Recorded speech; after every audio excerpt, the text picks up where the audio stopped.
coming. Okay, I guess we'll get started. Yeah, go ahead. So, I don't know if there's any more seats in the crowd. If there's an open seat next to you, can you raise your hand so people in the back can see? Squeeze in, you're all neighbors. Maybe not friends, but neighbors. Okay, so thank you. Thanks for coming. On behalf of the board, thanks for coming. This is the first of several meetings we'll have. So, I know it's a tight room, but we don't have that many large spaces with air conditioning in the village. So at the end of this, hopefully we will. So, but thanks for coming. We'll have more meetings, more presentations. This is just step number one in many steps. Lots of stages to go through. Encourage your neighbors and your friends to come to the meetings. We'll get all this material. I know a lot of people grab the handouts. Great. We'll have all this stuff on the website. Actually, this is also being taped, I believe, so we'll try and get that up on the website too. And again, the next one is Thursday, the 26th, here again. And then we'll have more. And as we go through the stages, if we make changes, we'll have more input, things like that. So thank you. Let me lay out a little bit where we are, our goals for this stage and moving forward. And we'll also have time at the end to get comments or questions. Please, there's a lot of us here. If we could limit it to 1 minute, that would be great. And we'll see how it goes. And again, we're only talking about this concept. It's not just a general board meeting. This is just to talk about the concept and what we want to present to you guys. So last year, I think it was maybe September, October, we hired 3 world-class firms to help us out. 2 of the firms are here tonight: Buyer Blender Bell, Thornton Tomasetti, and 8 Inc. And Lewis and our experts will give a little more description of who they are and what they do. So that's where we are on that. We hope that you will be excited as seeing this as we were when we saw it. We haven't voted on this. We haven't approved it. This is stage 1. I'm going to say that over and over, and so will Lewis and everyone else. This is just concept. And, there's a little chicken and the egg. How do we get to the next stage before we have a concept? How do we get to, I know finance will be a big part of this, money, of course, but we can't get there without a starting place. And this is our starting place, okay? Well, I'll give you a little history, which probably most of us know, but I might as well go through it. We purchased the land and the buildings in 1992. There's been many plans, many concepts, figuring out what to do there. Maybe a new high school, maybe a formal park with gardens, maybe assisted living, maybe residential apartments, maybe Adelphi or Chaminade would use it. Maybe we move the library, village hall, other village departments there. Numerous reasons we don't need to go into it tonight. They're almost irrelevant. The history doesn't matter, okay? This is where we want to go. Okay, so these are concept plans. We've not voted on it. I said that before. We have a long way to go, but we need to get started somewhere, and we hope this is a good starting place. We decided to consider plans that follow some general parameters. We maintain ownership and control of the land and the buildings. We did not materially change any playing fields. Playing fields will stay essentially the same as they are now. We try to preserve a good portion of the history of the building and maintain that history in future use. We try to maintain some interior space in the building, again helping us preserve history. We try to address uses and needs that we've all heard from our neighbors and residents over the years that perhaps were not considered before. We try to develop the building with facilities that could generate revenue, with the goal of helping pay for the maintenance of the history we're keeping and also the new facilities and uses. We've attempted to balance those potential uses with not creating an enormous new facility that would require an enormous parking structure or lead to overwhelming traffic. And we've thought of a lot of things. We have a long ways to go, but we have also thought of a lot of things up to this point. We believe that the concept you'll see tonight and over the next few months does that. Is it complete? No. Again, this is a concept. This is the first stage. There's a lot of work and analysis to come. We don't have final numbers of any sort. Please remember that, okay? This is, again, we don't have final numbers. In order to get more definitive and reliable numbers, we need to finish the concept. We need to get construction plans and a cost analysis done. That's part of the next stage. It's a little bit, like I said, chicken and the egg. We have an example on some placards of a possible cost, but again, it's just a placeholder, okay? It's just an example. We have, as we go through the process, we'll get more information out. We have on our website, the village website, we've always had, at least for a few years now, a whole bond analysis worksheet, and that's always available to residents to use, okay? And again, we're going to get input from residents as we go through this process. We're going to get input from other potential partners. We may have a third party operate the facilities for us. We'd like their input as to the type of facilities we should include and the potential for revenue. We're already speaking to a national operator who has expertise in projections, development, and operation. We'll seek to have revenue and cost projections from these third-party experts. We'll also consider revenue and income sharing arrangements and hear ideas from those operators as to how we might finance this plan. We can issue bonds, we can create special purpose vehicle, we can combine bonding with other sources and types of finance. We also have people in the village who have expertise in finance areas, and we'll get input from them. We ask you to think of St. Paul's building not as a standalone building. It's really a campus. It's our chance to create a world-class campus at the center of our village for everyone. This can be a true destination place. We have 3 buildings to incorporate into the campus. We have the main building, we have Cluett Hall, and the field house. Okay? And our goals, we have lots of goals. Preserve history, make it a destination place for those of us who know it and those who want to learn about it. Create new recreational-based facilities. Create new facilities for dance, music, and similar performance spaces. Create potential space for education-related facilities. Create spaces for concessions and lounge areas and party rooms for children and adults. And with that, Louis, why don't you jump in? Sure. Thank you, everybody, for coming. I'm Trustee Louis Menudo. I'm from Central. A few notes just as we go through the presentation, or as Carlos goes through the presentation. You guys are seeing the renderings around, and he'll connect the dots on really what and how we transform the building and for an adaptive reuse. But also know that within this concept, there's a lot of open question of what else can we put in here, what else can we program. There was lots of work done from one of the firms, 8 Inc., on programming. Programming, what does a community center really mean? What does it mean to the residents? Who does it appeal to?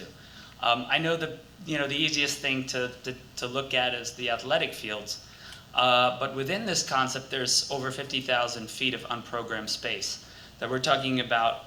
STEM labs. We're talking about other educational things, music performance space. We have nothing in town for that at the moment. Where does someone go if they want to practice their drums, if they want to practice their trombone until midnight? We don't have these spaces. Other projects very successful in providing that for the community. So I know that the knee-jerk reaction, and even today in Newsday, what they pull out of this is the athletic fields, because I guess it's big and it's green and it's the kind of largest thing on the rendering. But as Carlos walks everybody through, really start to think about what could appeal and what could we fit in there, because that's not 100% decided. There are things to consider, like the rate of return on something that we put in there. Does it generate revenue, et cetera, et cetera. But there's puts and takes, and what does the community need? What do we want? And what can generate some income? So just a balance of things as you walk through. And we take a look at what Carlos has to offer. That's really it. We'll be available, obviously, during the Q&A, but I'll introduce now Carlos Cardozo from Beyer Blinder Bell. Thank you, Louis. Is this working? Yes, it is. All right. Thank you, everybody, and thank you for coming. There's a little bit of a change in terms of, I didn't expect, all right, this is working, that the books would be handed out. And I say that because if you flip through it the way all of you have been flipping through it, you don't get to really hear and understand what this whole process is all about. So I know you've seen it. Obviously, the renderings are here. I want to take you through a journey of why we got to where we got to, from a historical fabric point of view, from a community point of view, and obviously this cost associated that the mayor and Trustee Menudo explained. So let me start off by, again, my name's Carlos Cardoso. I'm with Buyer Belinda Bell. Our firm has been around for 50 years. We started as a planning firm, and then eventually we started into historical preservation. We've restored Grand Central Terminal, Ellis Island, to name a few, the TWA terminal at JFK, and you'll see other projects here as well, and we've progressed since then. I have my colleagues here, Natalia Shinovskia, who's working with me as well, and Thornton Tomasetti is represented by Steve Zeitcher and Michelle Denieso. An interesting component about Thornton Tomasetti, they're one of the premier structural engineering firms, probably, and I say this confidently, in the world. And the collaboration between our two firms really is what brought about the ideas that you're about to see and how we move forward to get to where we are. And Trustee Menudo is correct in the sense that when we were tasked with this challenge, and trust me, it's a challenge. If you think about what he just said, a hockey rink, a playing field, a soccer field, flexible spaces for other uses, whether it be STEM programs for children, for the elderly, whatever it may be, that's a lot of space. So how do you do that and respect the history of the building and the fabric of the town? That's the challenge that we've been working on for 7-8 months. And when you look at the renderings really quickly, it's a little bit confusing to understand how we got there and how the story plays out. So a little bit about us, so you get an understanding that, and not about us as a firm and how many people we have, that doesn't matter. About us and how are we going to help you? How are we going to help the community? And these are some projects that we've done, that our firm, Buyer Belinda Bell, has done, that are similar in what we call adaptive reuse. In historic preservation, there's a component where you can restore a building, as we all know, to its authenticity. But the challenge also becomes when people need to reuse the building in a different format, different program. How do you do that and respect the nature of the building and its fabric? The Exchange Palace in Budapest, Hungary, was actually a Hungarian state TV center that they used during the Soviet Union regime in 1956. Its original use was the stock exchange. It was their stock exchange. Unfortunately, when it was being used as the state television programming, they tore the insides apart. Our client from the United States asked us to do an adaptive reuse of this building to retail, as a cultural center, and also as office building. And we're still currently doing this. And what you see right now is, I wouldn't say the final stages, but probably at the midpoint of what it's transforming, and where we were able to keep the fabric of the building and tell its history. The Prince George Hotel in the circa 1906 was one of the premier hotels in New York City. It's on 26th and 27th Street on Lexington Avenue. The hotel, unfortunately, in the 70s, the city owned it, basically started to fall apart, was abandoned, and a community group called Common Ground by Roseanne Haggerty, she runs it, asked us, can we repurpose this building? It was landmarked, it was on the National Register. Can we repurpose it for affordable housing? That was her goal, to turn 416 units into affordable housing. We did, and to be honest with you, that was the easy part. Here's the hard part. To upkeep a building of that stature takes quite a bit of money. And they found themselves in trouble. So what we did is they had a ballroom adjacent to it that they basically mothballed, did nothing to it. This is it. And we came up with the idea to restore it to its original glory, which faces 27th Street, and create a modern entrance on 27th Street. We did that, and right now to this day, she rents it out at $5,000 a night. It generates enough revenue to actually upkeep the building. So there's the way we repurpose that people enjoy. People have weddings there, all sorts of venues occur there, but people also understand the history of what transpired with that building. The last one I want to show you is General Theological Seminary in New York, an Episcopal diocese component that we did. It was 3 historical buildings that the congregation asked us to repurpose it, and here's the interesting part, as a hotel, so their congregation had a place to stay during their commute to and from New York, and also conference centers. We did that for them. This was the original dining hall, which we brought back to life, and basically it's a restaurant right now that they repurposed. And we moved on from there and brought this back to its glory as well. This was also under the purview of Landmarks Preservation Commission in New York City. So it kind of gives you a little bit of a flavor of how we're going to tie in our expertise and how that transcends into St. Paul. And having said that, to finish this out, I want Steve to come up and actually explain some of his projects and how that ties in, and I'll come right back. That one, right? If it goes back, you'll know. Can you hear me? Okay. So I'm a principal with Thornton Tomasetti, and I want to bring a little bit of relation to what we're doing here from a structural perspective. We're a large firm. We do large projects. We do small projects, and this is a particularly sensitive project because it's a community project. And if I could talk a little bit to what Carlos was saying in terms of their historical preservation and what we're trying to do, or what we may do to this building from a more modern perspective and going forward. To relate to where we're coming from, some projects you would mostly be familiar with that we've worked on. We did restoration of the Capitol Dome in Washington, D.C., the Chrysler Building in New York City, the Empire State Building, very relatable projects. On the other side, we were the engineers for the new Yankee Stadium, MetLife Stadium, the new Belmont Arena coming here in Long Island soon.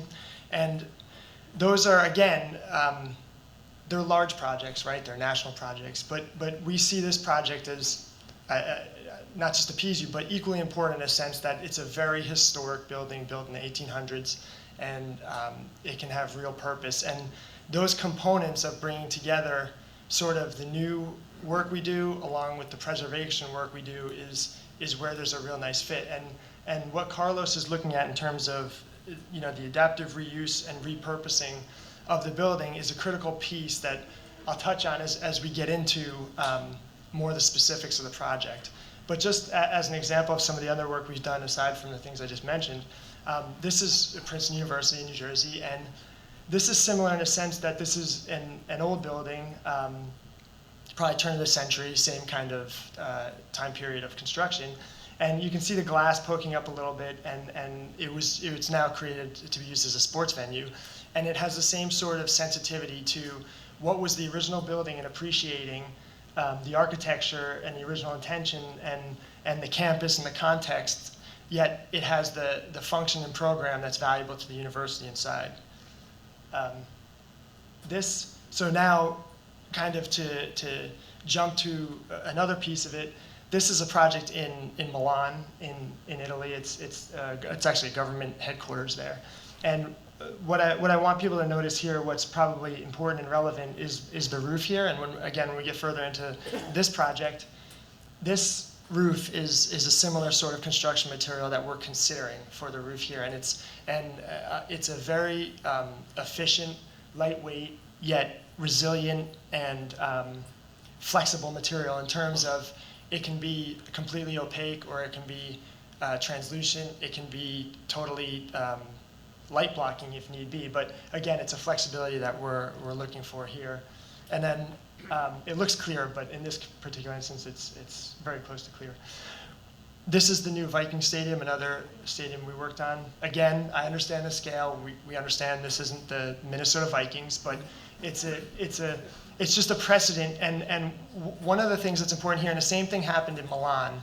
These are obviously large-scale, big-budget projects, and both of these roofs, the Viking Stadium and the Milan roof, started out as glass.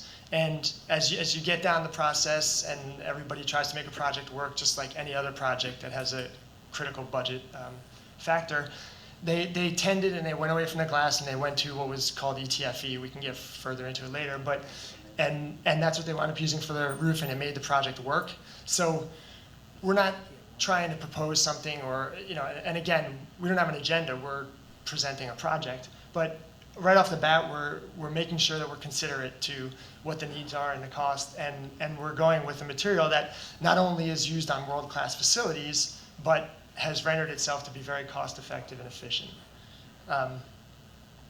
Okay, so now I'm gonna All right. get back to So Carlos. enough about us, and let's talk about you and your project. The reason we put this image up when we started looking at St. Paul's, and obviously this is the entry. This is the main entry stair to St. Paul's, which, by the way, the architectural details in that stair are phenomenal. The woodwork, the ornamentation is just stunning. It really tells you of the history of the building. What you see surrounding here is a juxtaposition of an image of, what do you think? Does anybody know? There you go, the Colosseum. Why? Why the heck would you put the Colosseum? How does it relate to St. Paul's? It doesn't. Here's what relates to it. Colosseum has history. The building tells you the history. We wanted that same thought process to come through. St. Paul's has history. How do we tell that history to our children, to our neighbors, to our visitors? How do we do that? So don't take the image literal. It's the beginning of a thought process to what do we do with this building? So we started there. We actually physically walked this building. We could only get to the second floor, unfortunately. Couldn't get through to the third and the fourth, and I'll go through why in a moment. But when we start a project like this, and after understanding that concept of the history and how do we embellish that and really get that history through to the community, we start projects like this by studying the actual project, right? So a little bit, and you have the handouts, and it'll be on the website, and you can really go through it in more detail, because I really want to go through this presentation and get to the meat of it. St. Paul's was built in 1883 by the architect Henry Harrison. It was built by, or I should say, Cornelia M. Stewart commissioned Harrison to design and build this building in 1883 at that time. For the first 10 years, it was a military school. It went on to obviously become the school. It was in part that she was the widow of Alexander Turney Stewart, and she did this as basically her parting will to him. She had this commission, this building commission. It's on the National Register of Historic Places, as you probably know. It was well known for its sports facilities in terms of a football team, a baseball team, and a hockey team, oddly enough, and we found a photo of the original, one of the teams that they had at that time. Unfortunately, in 1990, the building, St. Paul's, basically went bankrupt, and since then it has not been maintained, and it shows that, and we'll go through that. But having walked the building, there's some amazing features that come out architecturally. One, the stained glass in the chapel, which was the Clayton Bell Company of London that installed it, is absolutely stunning. To the left or the west of the altar is Tiffany stained glass that's still there to this day, probably worth anywhere between $50,000 to $100,000. And it's sitting there falling apart. There's that component. There's the woodwork, which you will see that's absolutely stunning as well. On the bell tower, you will see the clock tower has the bell, has the actual supposedly original bell. We couldn't get there to see it. We'd love to repurpose it, and we'll get into that as well. I'm saying all these elements because you got to see how it plays into the idea and the concept that we have. So there's quite a number of architectural features that really we want to preserve, and we'll go through that. That's the historical component. You need to understand the community and what your mayor has trusted us to do in terms of a programming to understand, does it really fit?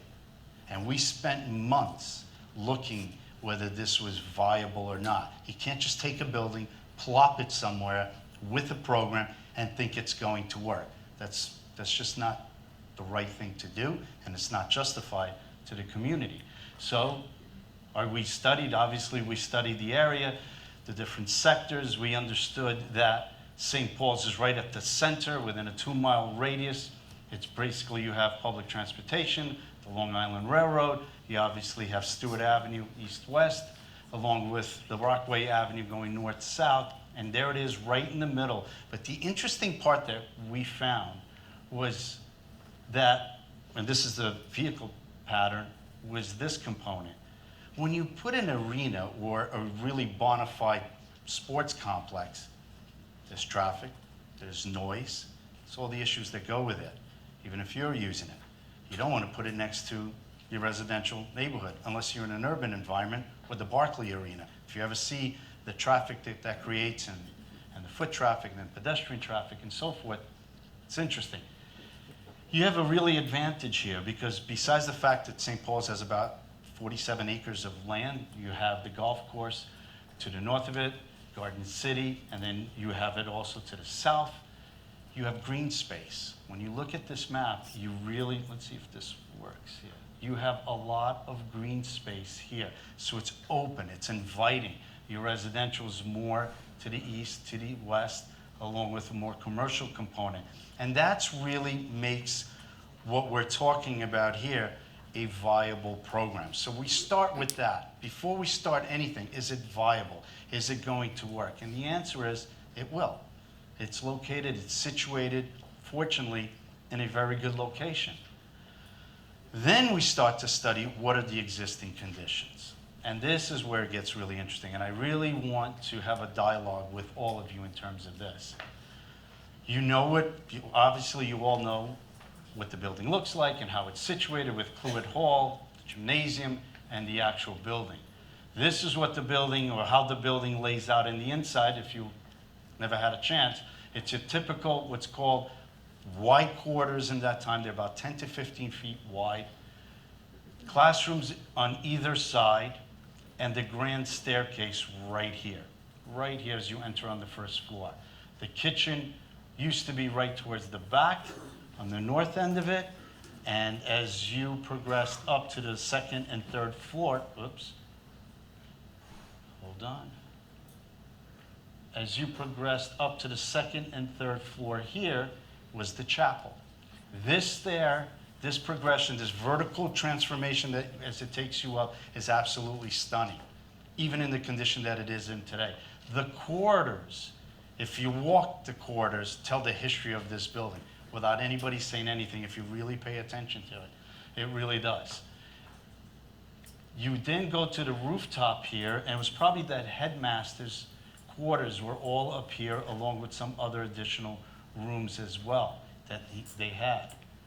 This gives you an idea of the height and the massing of this building. This building is 270 feet wide by approximately 170 feet long. It doesn't seem so big because it's in a vast open area, but it's quite big. In terms of height, the clock tower is really the prominent feature at 116 feet. The entryway is at approximately 90, and the sides are at 80. Why am I telling you this? Here's why. I particularly don't like when an architect comes in and plops a building next to an existing building and it dwarfs it. It's completely disrespectful. So we have to study this because we don't want to do that. And there's a challenge here when you hear the program again. It's a pretty large program. So how do we do that? It's a really delicate balance, and I'll show you. Now, this is St. Paul's, and we're going to go through the existing conditions and the facade. So let me ask you a question, just a show of hands. How many people think that the exterior of the building is in great condition? Anybody else? Fair enough. It is. It is in great condition, but it's deceiving. And Steve can speak to that in a little while in terms of what's on the inside, and we've done this a lot, is really the history and the state of that building is told by what's on the inside. And that's not doomsday. We just got to deal with it, and we got to rectify it. The beauty on the inside is the stain or the skylight at the main entry as you go up. It's absolutely stunning. We're going to repurpose that. That's actually one of the main focal points of this project. There is the staircase, the main staircase that takes you up, and then you see the skylight. You're starting to see the mansard roofs. on the project here, which, by the way, they were originally slate, replaced with asphalt shingles, and then it deteriorated, was never upkept. There's holes on this roof. It's been taking water for 30 years. And mind you, this building's 135 years old. So that fact alone says the quality of the craftsmanship at that time was amazing. Again, when you see the outside and you take a quick look, the details, stunning, absolutely. The brownstone, the ornamentation, the stonework, the clock tower, great. And this, if you look really quick outside the roof, everything's fine. And it is. Again, it's not doomsday. Also, it's on the south side. That's the inside. If you haven't seen it, by the way, that picture, it's about 2-3 years old. It's not in the condition it's in now. That's the chapel that you see there on the right. That's was one of the classrooms or areas to the right of the corridor on the east wing. The chapel, there is the stained glass. There's the Tiffany stained glass. These organs are absolutely amazing. We're going to repurpose them as part of this project, and I'm going to explain to you how. The pews, mahogany, the woodwork, stunning. The plaster, the structure falling apart. So how do we deal with that? We'll go through that. Just giving you, I'm taking you on a journey of what this building is like and how do we transform it and how do these ideas come about. Again, the main staircase as you wrap around and you go up. Here is the quarters. These are the quarters. This picture unfortunately makes it look narrow. It's not that narrow. Look at this woodwork all over the doors, the ceilings, forgetting all the sprinkler pipes which came at a later time. This is where our ideas started to flow. We really needed, whatever this program was going to be and however we were going to integrate it, how do we tell the history? And it started with these quarters that we were looking at. To the right, this kind of gives you an idea of the deterioration going on. Again, on the outside, this wall looks phenomenal on the outside. And Steve, you could talk about what's happening here a little bit? If I could jump in for a minute. When you look at these, they sort of paint a picture of scrape and repaint a little bit. You see plaster peeling, you see paint peeling, you see floors in bad shape with bird issues and just spalling a little bit. But it seems like you can scrape it and repaint it, but it's not there. And this building is primarily two materials. It's primarily brick, which you see on the outside, which looks good, and wood. And the issue is that between the deterioration of the roof and the broken windows, you've had weather infiltration over, 25 years approximately. I think the heat was turned off about 15 years ago. But a simple way to put it is think about if you left the windows open in your house for 25 years. It's a wooden structure, right? And even though this may look like you can scrape and paint, the reality is there's been a lot of damage to the wood. And the brick facade this is a brick bearing structure, so it's doing work, and the brick is in decent shape. It's not in great shape, it's in good shape. But it works together with the wood. And what's really critical about this, and if I go back to the adaptive reuse piece, when we look at what you want to do with the building and how you want to occupy the building, it was built in the 1800s under different codes. Some pieces of it, if in immaculate condition, if it was completely restored and as it was, some pieces of it still wouldn't meet current code for some of the program you would want to put into it. Some pieces would, some pieces wouldn't. Now add in the aspect that the wood and the structure are starting to deteriorate, and some places have deteriorated. You'd have to upgrade certainly the places that wouldn't meet the code even if they were in immaculate condition, but now also the places that have degraded to a point that you have to restructure them. And it's even going to trigger, because of the work you have to do, almost upgrading the whole building. So that's a little bit more complexity than you need, but I think the important thing to understand is that it is a wood building, and it's been exposed to the elements for a long time. So, Carlos, keep going.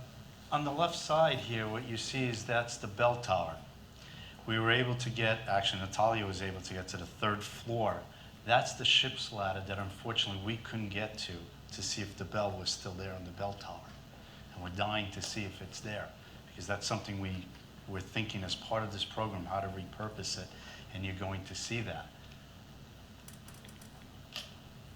This image is really a telltale sign of what's going on. October 2017, same place in the roof, it was patched up. May 2018, it's already deteriorated. Obviously, a building like this needs to be upkept on a daily basis if you wanted to maintain or sustain it. That's just some examples. Here's a perfect example of the rear view at the chapel wing, which looks fine, and even the close-up looks fine. And look at the inside, the structure is starting to decay. Carlos, if I could add in one thing. Sure. The other thing is that when you look at the building, and this is, Michelle's been making a great point of this, it's not, you know, it's not going to turn around next week and fall down. But there are, and it's you know, it's a stable building as is, but it's certainly not occupiable now. And I don't think that's a secret to anybody. You know, you wouldn't be allowed in here to do anything. But there actually are local areas that are dangerous, not just from a code perspective, but there are areas, and again, it's currently a small percentage but growing, that are actually dangerous, and it's evident right there, and you might not see it from the outside, but as you go in and walk through the building, there are some dangerous areas. Right. So, it's not all doomsday. And then you heard this part, you heard what the condition of the building is. Now let me take you on a journey. How did this whole design concept start? Think about what we're trying to do. Maintain the integrity of the history of the building, the historical fabric, the structure of it, the historical structure component of it. And look at this image. We're trying to put a sports facility. And to the mayor's point, it's not just a sports facility. We're going to go into how there's flexible space for STEM programs, like I said before, for whatever you as the community desires. Because this is not just about us coming here and saying this is what it's going to be. It's not the way to do it. This is about us listening to you, taking the program and allowing you the flexibility as a community to turn it into what it should be. And part of that process then started with, this will work, here we go.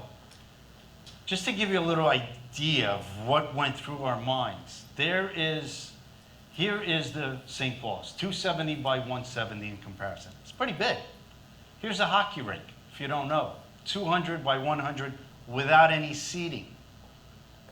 Here's a soccer field, 200 by 300. At this point, people should be saying, how the heck are you going to put all this together? Because this looks like a mishmash of things. And how are you going to keep this fabric, the historic fabric, intact? Well, we did an exercise. And the exercise, there's a model here of the whole site. And I'll try to explain this because this is hard, and I get it. When you don't do this every day, it's hard to understand it. And to flip pages on the book is even hard to understand it. This is the existing building. This is it. I know you all can't see it in the back, but afterwards I can take you through it. That's the building. That's St. Paul's. Obviously, there's the chapel, there's the wings, and here's the entry. Our idea was to fit everything. First, you had to layer it. It was one component in order to make it work. Two, it couldn't be taller than the front entry as you see it here because it would overwhelm and take away from it. And three, it has to be longer. I can't make it fit.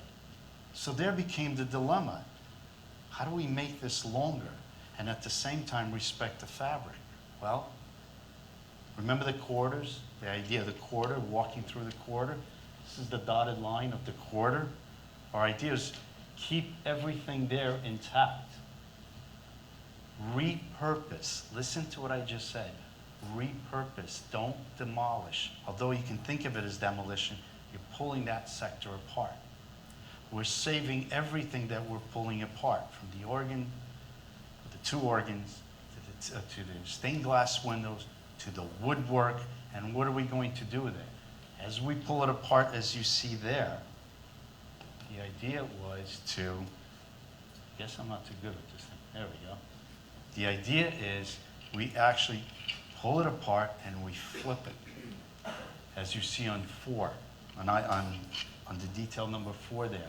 The idea is to take all the material, the brick, everything I just said, and use it to reconstruct in the same vocabulary that the building was built in, which is the Gothic, Ruskin Gothic, which has the pointed arches prominent throughout all the building that you're going to see on the renderings, and I'm going to show you, to actually stretch it so that we can put a hockey rink, above that, a soccer field, and then still have, that I'm going to show you, a large space for multi-purpose space to use it for what I said before, STEM programs or any other program that you may want. So that's where the concept came from. This is the reality of how it works. Now follow me. This is hard. I get this is hard for someone coming in that does not do this every day to try to understand this. So I'm going to try to take you through this and show it to you in a model in context with a site model as well. Everything you see, let's see if this pointer works, from the Zamboni to the clock stair tower is part of the original fabric of the building. Everything down here, it's all part of the original fabric. The building, the exterior, and yes, the interior, up to the quarters. So we're going to circulate around.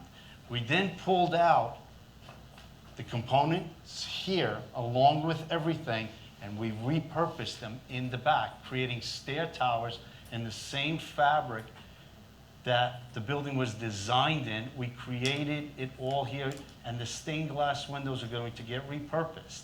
And I'm going to go through a slide which actually shows you, and you've probably seen it already, how we repurposed all the material. What this allows is a person coming in is actually going to come in through the front entry through this same restored staircase, the main staircase with the skylight at the top. They're going to circulate to the second floor, enter through the arena to get to your hockey rink, which is sunken down to the first floor, so it's actually elevated. And I'll show you in a section. But here's the interesting part. Remember the whole story of the quarters? So how do you tell the history? It's a lot of ways to tell the history outside of the fabric, through technology, through photos, through whatnot. But what's going to happen is you're going to circulate when you get to the second floor, in this case of the hockey rink, you're going to circulate through the quarters that were there. The difference is when you think you're entering a classroom, you're not. You're going to enter the hockey rink. The fabric of those doors are going to stay there. The pews that were in the chapel are going to be reused to create balconies on this side.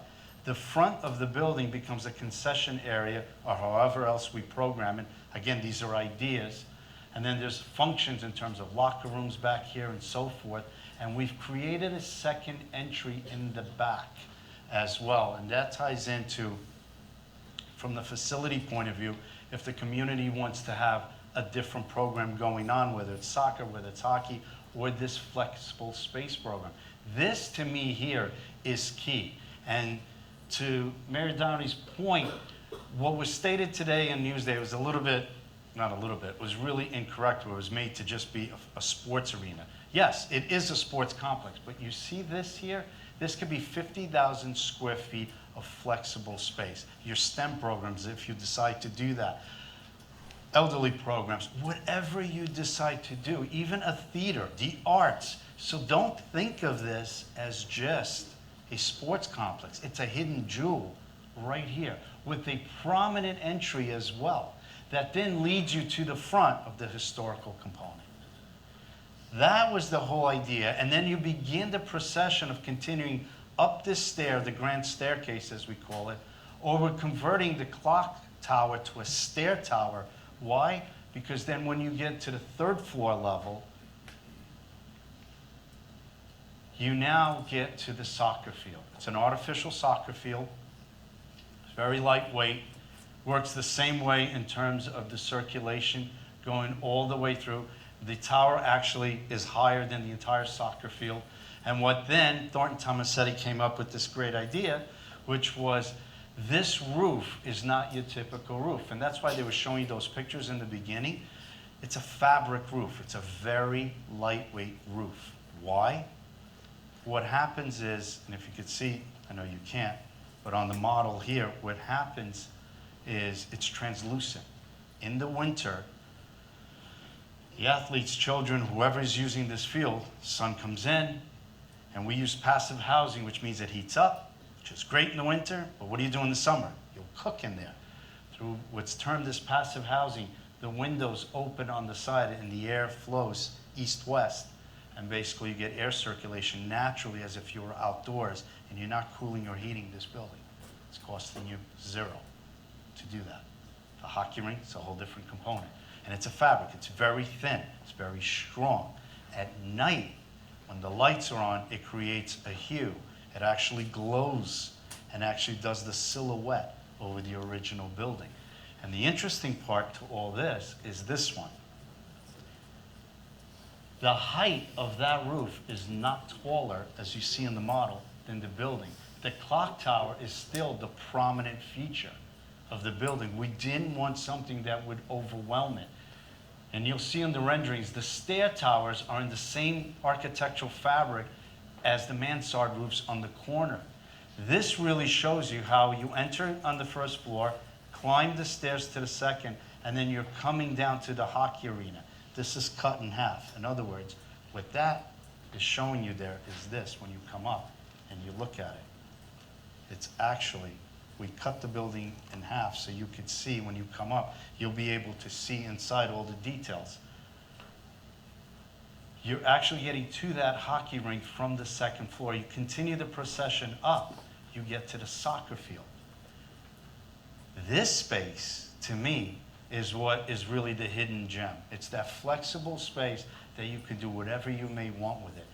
You could have graduations here, you could have performances here, STEM programs, state-of-the-art, whatever you desire, and it could also be phased down the road. Doesn't all have to be done now. It can be flexible, and we're calling it a flex space because it can change. So if you decide to change it down the road, it's not stagnant. It's not something that's always there. But the beauty that I like about this is when we talk about, and our children involved in STEM programs and whatnot, it's obviously very technology advanced and modern here, but you still get to teach them about the history. And you still get to see the engineering feat. This is a teaching tool. There's so many components going on with this building that it's not just about an athletic center. It's the history, it's everything combined that's going on through here. And the design concept here also shows you the circulation. It was important that we did not kind of leave Cluett Hall and the field house just kind of like to the side. That would kind of, again, be disrespectful. So we connected it, and it's now really a campus. It's all interconnected. You can actually navigate it from one to the other. Yes, the back we created parking, but right now the parking and the parking count is really predicated on how many seats you want to have in the hockey arena, how many seats you want to have in the soccer field. Also, when you get to something of this stature, it generates revenue, and your mayor can take you through that. This isn't just, the beauty behind this is it isn't just a project that you're going to build and it's going to cost you. There's possibilities to generate revenue from it. How much? That has to really be studied and balanced so that it's not just on the taxpayer. This slide shows everything that I was saying before in terms of the organ. The organ would be placed in the hockey arena. Why there? If you really follow hockey, if there's any sports enthusiasts who play hockey, it was really an organ. It wasn't this, synthesizers they have today. So it's actually going to go back to a part of the chapel where it overhanged. Looking into the chapel, we would take it. The stained glass that you see throughout here would be repurposed on the stair towers and on the entryways, which would mimic, for lack of a better word, the lancet arches, as they're called, on the existing building. The pews you're going to see on the hockey arena are actually overhanging. That actually lets you walk through the third floor and look down into the hockey arena. And you'll get a sense of that in a minute. And I go back to the corridors. You walk down this corridor, but when you go to the left, you're going to the arena. So you're going through the history. You'll never expect in a million years to see a hockey arena inside your building, or that it even could fit inside there. So let's go through some, you've seen the renderings. This gives you a perspective of, one, that roof not overwhelming the actual building, the clock tower, the restoration of the exterior facade to its original fabric. the southeast view from Stewart and Rockaway Avenue. And here you begin to see what we tried to do in respect to Portcochet entry here. And taking the same bricks, we're not buying the bricks. We're repurposing the bricks that we took away from the midsection. We're building it. We're using them to build the stair tower. This is the passageway that lets you circulate all the way around. And then the stained glass would go in certain areas. We're thinking maybe the stair tower, maybe other areas that needs to be studied, but it would definitely be repurposed. This is the truss fabric roof that, Steve, you could explain how that works? Yeah, there's another thing I want to jump in on real quick.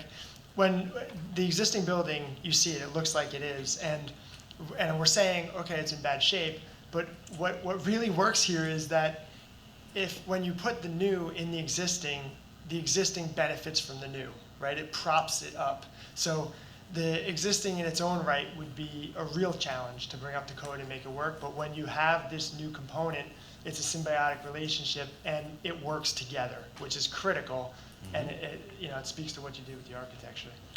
This is per se the back view, creating a prominent entry, because if you're going to have a sports facility and kids are being dropped off in buses and whatnot, they need ample space to be safely dropped off, especially if you're having competitions, teams, games, so forth and so on, and we try to create there. Here you see the pointed arches, as we call them, respecting the fabric of the original building.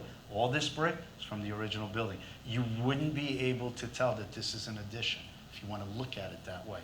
The mansard roofs would be replicated per se, and the stair towers would be a functional grounding point for this building. Not only from an architectural point of view, but think about it, you know how many people are going to be in this building?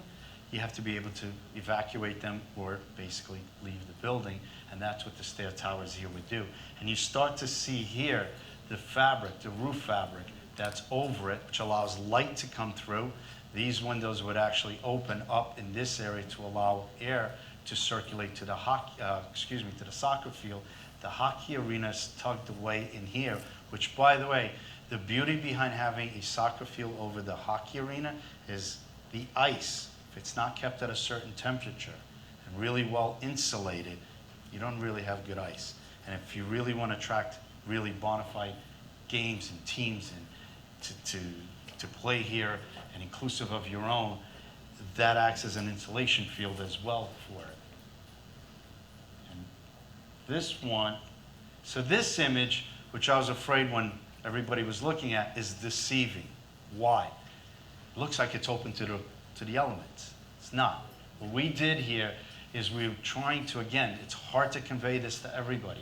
What we were trying to do is we peeled away the roof, we peeled away the third floor, which is the soccer field, and we wanted you to get a sense of what it would look in there so you can understand the aspect of what it is. There is your your second floor that you come in to the hockey arena, and the hockey arena sits down below. This area here is what would be repurposed with the pews from the chapel. The actual doors that you see in the corridor open up and actually go into and let you enter the hockey arena at this level and at the ground level as well. So you can see the game all around as you enter it. So that's why we did this, so it's a little bit misleading. So is this one, because we peeled away the roof. We wanted you to see, not only is it a soccer field, it has the track here as well, where people will sit, and here's the bell tower.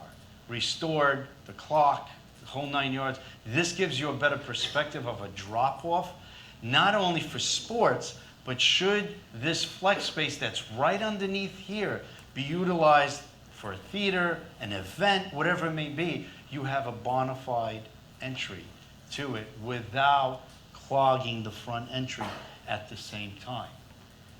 What I like to now do, and we go back to how this all started, what I showed you is really difficult sometimes to comprehend. To me, this is not just a project, it's a transformative project. It really transforms the town, the community, and everything that happens within it. So the best way that we felt that we can give you a slight glimpse of what it feels to walk in this building when it's done. If you've been to buildings, whether they're religious institutions or any type of building that sends shivers up your spine, makes the hair on your arms stand up, it's because it does something to you. And we feel that this is one of those projects. So the best way we could do that or illustrate that to you is take you through a journey of entering this building, at least to the hockey rink, so you can actually get a feeling of going from old to new. And on that note, why don't we treat everybody to this component?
And on that note, we'll take questions, I guess, and I hope you enjoyed it.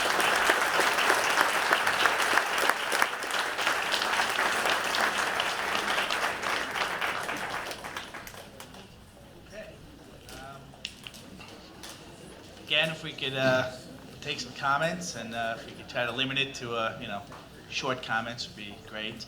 Try not to turn the clock on, but try to keep it short. So, yes, sir. Where will the project stand in relation to its status on the National Register of Historic Places? In terms of? Where will this project stand in terms of its current status on the National Register It of still would- Historic Places? It still would be on the National Register. However, we would not go for tax credits if that's what you're looking for in terms of restoration component. Now, I'm curious as to where you got the information that it would stay on the National Register. How we would, No, that where- it would yeah, stay? yes. Where did We you get would- that information We would from? vie for it that it stays. We would speak to everybody. We would collaborate with them. Whether it will stay at the end of the day or not, don't know. Probably, maybe not. All right, but that's a critical consideration, considering it's the largest structure in the village that's on the National Register. We lost a building, a residence last year that was on the National Register. So we don't want to set a precedent that being on the National Register doesn't mean anything. No, And and I hear you. It's very important. So if you could prove to us that it would remain on the National Register, that would be very important. Thank Fair you. enough. Thank you. Just to quickly follow up on that, two kind of related questions. One, how much of the material there right now would stay intact and not, either be restored or rehabilitated, but not radically altered? So what percentage of the historic fabric that is there right now would remain in place? And then, would you say that this approach would meet the Secretary of the Interior standards for any of the 4 treatments? And do you think that this, it's a very creative project. I commend the imaginative, approach. It's really creative and interesting. But I don't know if it's appropriate for one of the most important structures in America, let alone this village, which is fabulous. So would this be an approach that respects the integrity of the building from the very kind of traditional historic preservation approach, which is, the criteria for National Register, et cetera, et cetera? So No, just wondering. That's Thank a fair you. question, both your questions. I mean, The issue, probably what I would say to your first question is probably 75%, 70 to 75% of the building would remain and would be restored, let's call it the traditional way, intact. The other 25% would not, right? It's basically getting repurposed and removed. And that's a fair question. And whether, to the gentleman there, it's going to stay on the National Register or not, probably not. The issue here, though, is this, and I understand the sensitivity in terms of keeping it and keeping the structure. Right now, the structure's falling apart. Whether we all want to realize that, it is. I've walked it. I've walked it.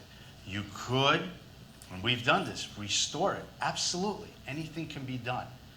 My question is, what program will sustain that building after you restore it? Because the issue with the restoration is you have to upkeep it. All right? That's the issue there. So we're trying to balance it. Do I have the perfect answer? Absolutely not. I don't. And if I sat up here and said, this is the greatest idea, it's not. It's the first step. And I think we need to balance it. And I get the sensitivity. We go through this on all our projects where we do something similar to that. We're trying to just balance it. What's the best way to balance it? And in balancing it, we feel we save the building. Where at times, that's not the case. I've seen buildings lost because time just passed by. But I respect it and I understand it. It's our best approach right now, given the program. Next, right next to you. You're featuring soccer and hockey. Are those things that you want to present or finalize? Or is this just an example? Yeah, hold on. It's a multi-purpose field. Yeah, you keep saying soccer, but that would be just like community park, multi-purpose field. What we tried to do is come up with uses, facilities that would help us drive revenue to help us pay for the building. So between lacrosse, soccer, we can use that same space for baseball practices. We can use it for lacrosse. We can use it for soccer. It'll have a track around it. The football, we could have netting inside of it. It's a multi-purpose space. The hockey rink, again, was also, we were trying to come up with a use that would help drive revenue. Yeah, when you see some of the study that gets put on the website in regards to programming and things that generate revenue for a community center, hockey and ice time is very expensive and generates a lot of income. So to answer the question of why hockey even, it's because it generates lots of income for the facility. Just to follow But up. yes, it would be a multi-purpose field. The village has plenty of playing fields for soccer. I don't think we need another soccer field. Okay, thank you. Also, let's not forget, we didn't talk about it a lot, but you have 3 buildings, okay? You gotta think of this like a campus. Cluid Hall, we have to upgrade. If you go in there, we couldn't have a meeting there tonight because it has no air conditioning, no insulation, okay? We can make that a performance space. It would be a perfect place. You can make it for movies, music, dance, whatever it could be. Think of this as a collective group of 3 buildings that gives us lots of options. This is not just about a soccer field, okay? This is about creating a campus that gives us lots of potential uses. So, next. Go ahead. Thank you. In your rendering of the new space, this is a question about the materials, if you can answer them. I recognizing it's pretty early stage. You're adding about, it looks like 150 to 200 additional feet going north. Is that correct? Mm-hmm. Yeah. Those materials, as you pass from the original clock tower Mm-hmm. to you get to the repurposed brick Mm-hmm. in your stair towers, Right. what is the material of that exterior? So the exterior here you're referring to? Yeah, no, between the clock tower and Here? the stair towers, yes. So the yes. material here and on the interior side would be the original building, would be utilized. This component would be glass to allow the circulation of air both on the lower section and on the upper section. Glass. That's glass. It's transparent so you could see through and see the actual brickwork behind it. And these arches here are behind the glass. These arches here are in front of the glass to allow people to circulate in. But the brick, the material, is repurposed from the building. back to your right. Two items. First of all, your radius should be diameter on the diagram, the 2 miles. Oh. Okay? Fair enough. Okay. I never said it was perfect, but. Well, I'm an engineer, so I look at things Ah, carefully. there you go. Steve? Second thing is to remind you that 25 years of deterioration of the building is at the hands of the village, who refused to take care of the exterior so that the interior would deteriorate.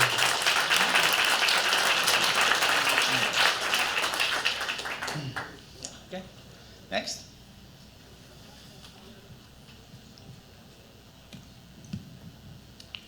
Yes, I'm actually very surprised about how much of the original building's there. When I read the article in Newsday, it basically talked about an original entryway. So I am very surprised in seeing how much of the building remains. Assuming this moves down the road and a project in some fashion along this way is taken on, what is the time frame for something like this to, from when it gets decided to be built to walking in the front door? I would say the design component, let's start with that, to your question, is probably, I would guess about 1.5 years to design it, to go through all the historical component, new construction coordination, and then to build it, depends what the final program is, could be probably another 1.5 to 2 years. Yes, in the back there. Kind of avoided this question, and I realize that this is a concept, but do you have some sort of ballpark estimate of what this will cost? As I said in the beginning, this is a concept. Okay, we have no revenue projections as well. No, we have some, we created some models, you know, if it was 60 million, it could be 40 million, it could be 78 million. We have to get to the next step, okay? So, yes, in the back. So this meeting began with us being told basically that the past history and the past different concepts that have been proposed were irrelevant. And quite frankly, I find that unfair. However you want to split it, this is a proposal for a hockey rink. And that's great, but I think it's critical to look at several different concept plans for the reuse of the building. I'm happy that the village is being serious about repurposing it, and I support that, but this should be not the end-all be-all. We as a village have many different things that we have use for. I'm someone who's involved in the community theater for 12 years. I never stepped foot on a soccer field, and I perform in a church basement with the audience on folding chairs. So for me, a theater is critically important, and for my parents, who are also taxpayers, that's what I would like to see locked into this plan. So is it at all possible for us to see other concepts and yes, vote on one I guess concept? you missed. Let me just, Go ahead. if I could, that was kind of my purpose of my opening remarks, was that there's actually a lot of unprogrammed space here, and we need to kind of get the community involved to make the decisions on what we want to include. Mostly because also we have to come up with the appropriate costs that are to be spent. So there might be, you know, there's somewhere, there's got to be a balance. But to Mayor Donnie's point, Cluett Hall is the perfect performance space. Right now it's completely underutilized, if utilized at all. So there's lots of opportunity to appeal to not just athletes. So that's kind of the point, having that much space. Right. And also in the rendering, it's just shown as one giant volume, but it's 35 feet, correct? Correct. You So could have there, 2 that floors. could be 2 floors worth Right. of space. It's a tremendous amount of space. So as we go through this process, you know, things like, you know, getting input about performance space, which I agree with. You know, some of my kids' friends, they do that rock and roll camp. They perform at a bar at the end of the season. It's not exactly the most romantic way to celebrate your rock and roll camp experience. This would be, you know, the place for that. So we agree. I agree 100% with the comments. Also, if you look at that drawing, that rendering, the blue is space Also we'll on have programs. available. Yeah. So we envisioned that the rec department would be in some of that space, but we also envisioned those blue spaces, we'd be able to use some of those for the other things. Yes, sir. Okay, speak up so we can hear you, please. Question for the structural engineer. Regarding when you're peeling away the interior corridor, are you concerned about the stabilization of the building? Yes. How would you address it? No. So engineer answer ever. we're watching a lot of court TV. So the point is that if you try to, the hardest thing to do is take away a little bit, because then you might destabilize something. If you take away a lot, which is relieve just the facade, you stabilize the facade, you build behind it, and you reattach. What we've done here is we've gone about halfway, because the program kind of speaks to that. A little bit more than halfway, whatever it might be. But we've looked at the delineation of the existing structure and where the bearing walls are, so that we've kind of cropped it away in a place that is stable. So kind of the short answer to the question is, and again, it's concept, right? It's not 100% worked through, but there's, well, we're not.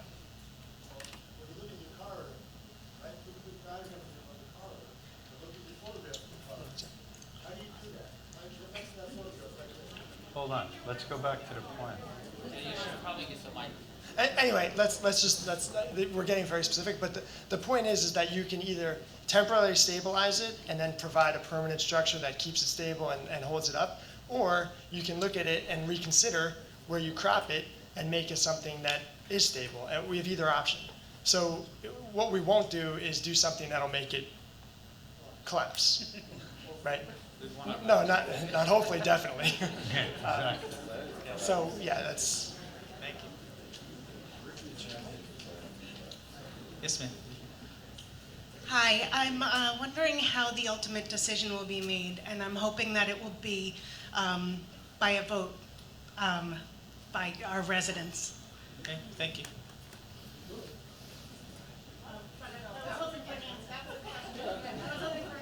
We've had 20 years, in my opinion, of opinions. They don't work. Okay? So we are, okay. So that's my opinion. Okay? We haven't, as a board, figured that out yet. Okay? We will get there when we get further along on a concept. Probably So. the best way to say it is we yeah, of course. Okay. I think we have to first go step by step. Right. And understand everything we're doing. I understand. It's a there's long lot ways of- away to get to that step. I would so. say it. Yeah, sure. Look, there's a lot of emotion behind the project. I think everyone can agree with that. Nobody likes the way the building's been treated. We all want to do something.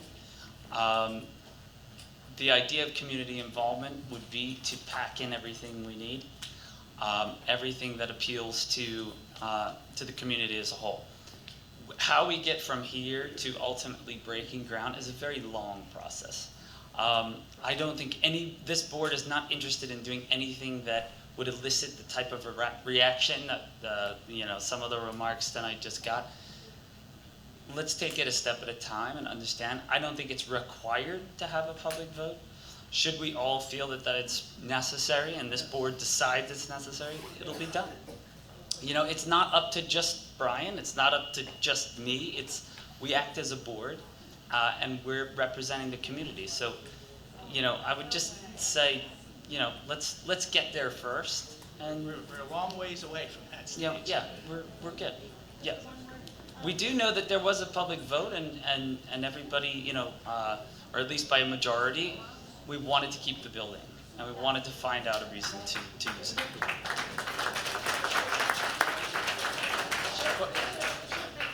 Sure.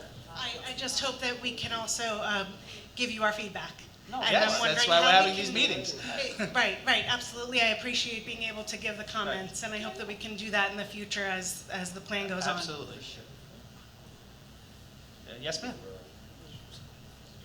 Hi, not to get the cart before the horse, but it seems to me that when we're planning this, we also need to be concerned with parking, because right now we're adding 150 spots, and if we do build this and we're successful, I would think we're going to need more parking than that, as it is now when we have Soccer Fest or a lacrosse day or any big event, cars are already parking on the Right. south side of Stewart, Yeah. on Hampton Road, and we need to build that in because there's going to be an expense to do Yeah. parking as well. There is, and actually, it's a great point. And something we looked at length with the consultants was the parking situation. Okay, so the problem with that, not the problem, but it's really expensive and kind of an eyesore to build a parking structure. Right? Yeah, and nobody on St. Paul's Crescent wants to wake up every morning, yawn to a big parking structure in their backyard. So we left it off of the rendering for that reason. Digging an underground parking structure, very expensive. If you want an idea about that, talk to the Adelphi guys. They did it and, they broke the bank. So we're trying to be sensitive as well to things that address the problem, but also don't kill us on the cost.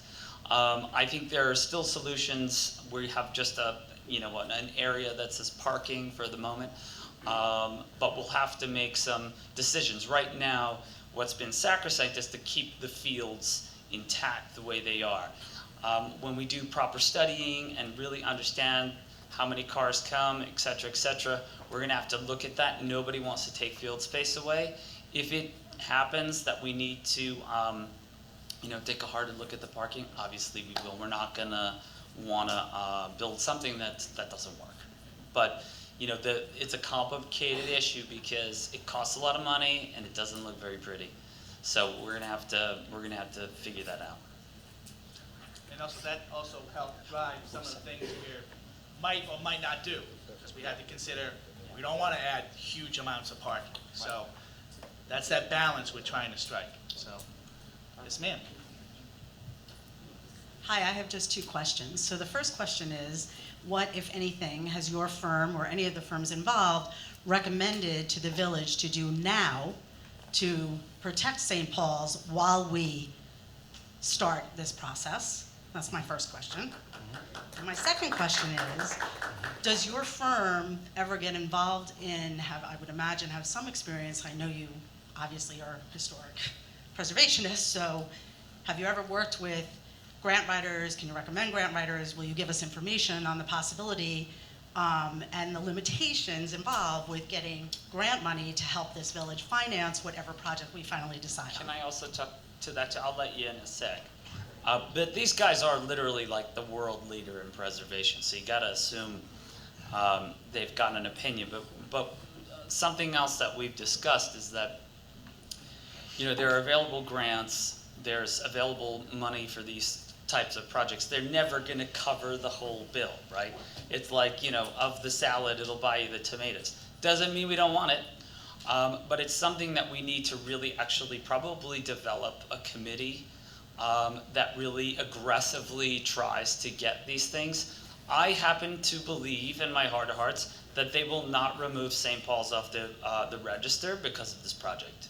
Remember that it's an application project. You go, you present it, you also argue your case, why it should stay or why it should be on the list of historic places. So I'm happy to take the trip to DC. I'll pay for it myself. I'm sure no one believes that they're gonna take this off the register based on what we're doing here.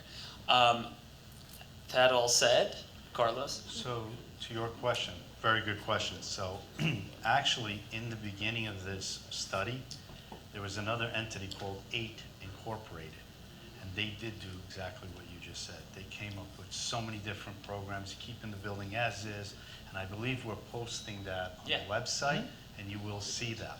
So that was, to your question, that's what transpired there.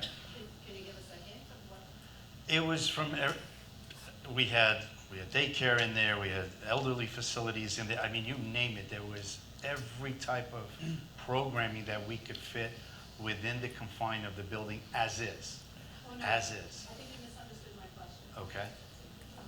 That's interesting though. But my question is actually, what if anything has been proposed, or what if anything has been proposed by any of the firms involved as far as protecting St. Paul's, the building, from the elements, from Is there anything that I should be see what you're put in saying. place? Like, Oh, I in see other what words, you're it's saying, gonna right. take Yes, do we have a year and half. recommendation Maintenance I in got it. to terms help of- us So- until we, yes, that's my If question. it's not completely clear to everyone, the question is, what do we do in the Maintenance meantime? program. It takes 18 months to Right. design for the next phase. Great What do we do question. in the meantime to stem some Yeah, of the it's a damage? maintenance program. Yes. 100%, okay.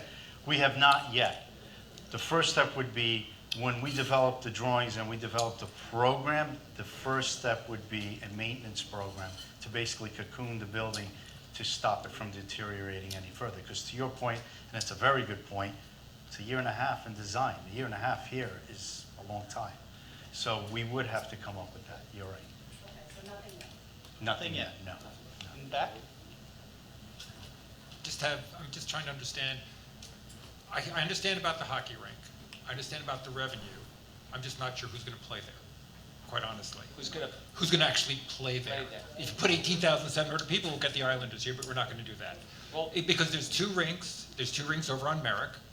There's the rink down in Hicksville. There's the rink down in Port Washington. There's the rink down in New Hyde Park. I'm just not sure who will come to play. That's one thing.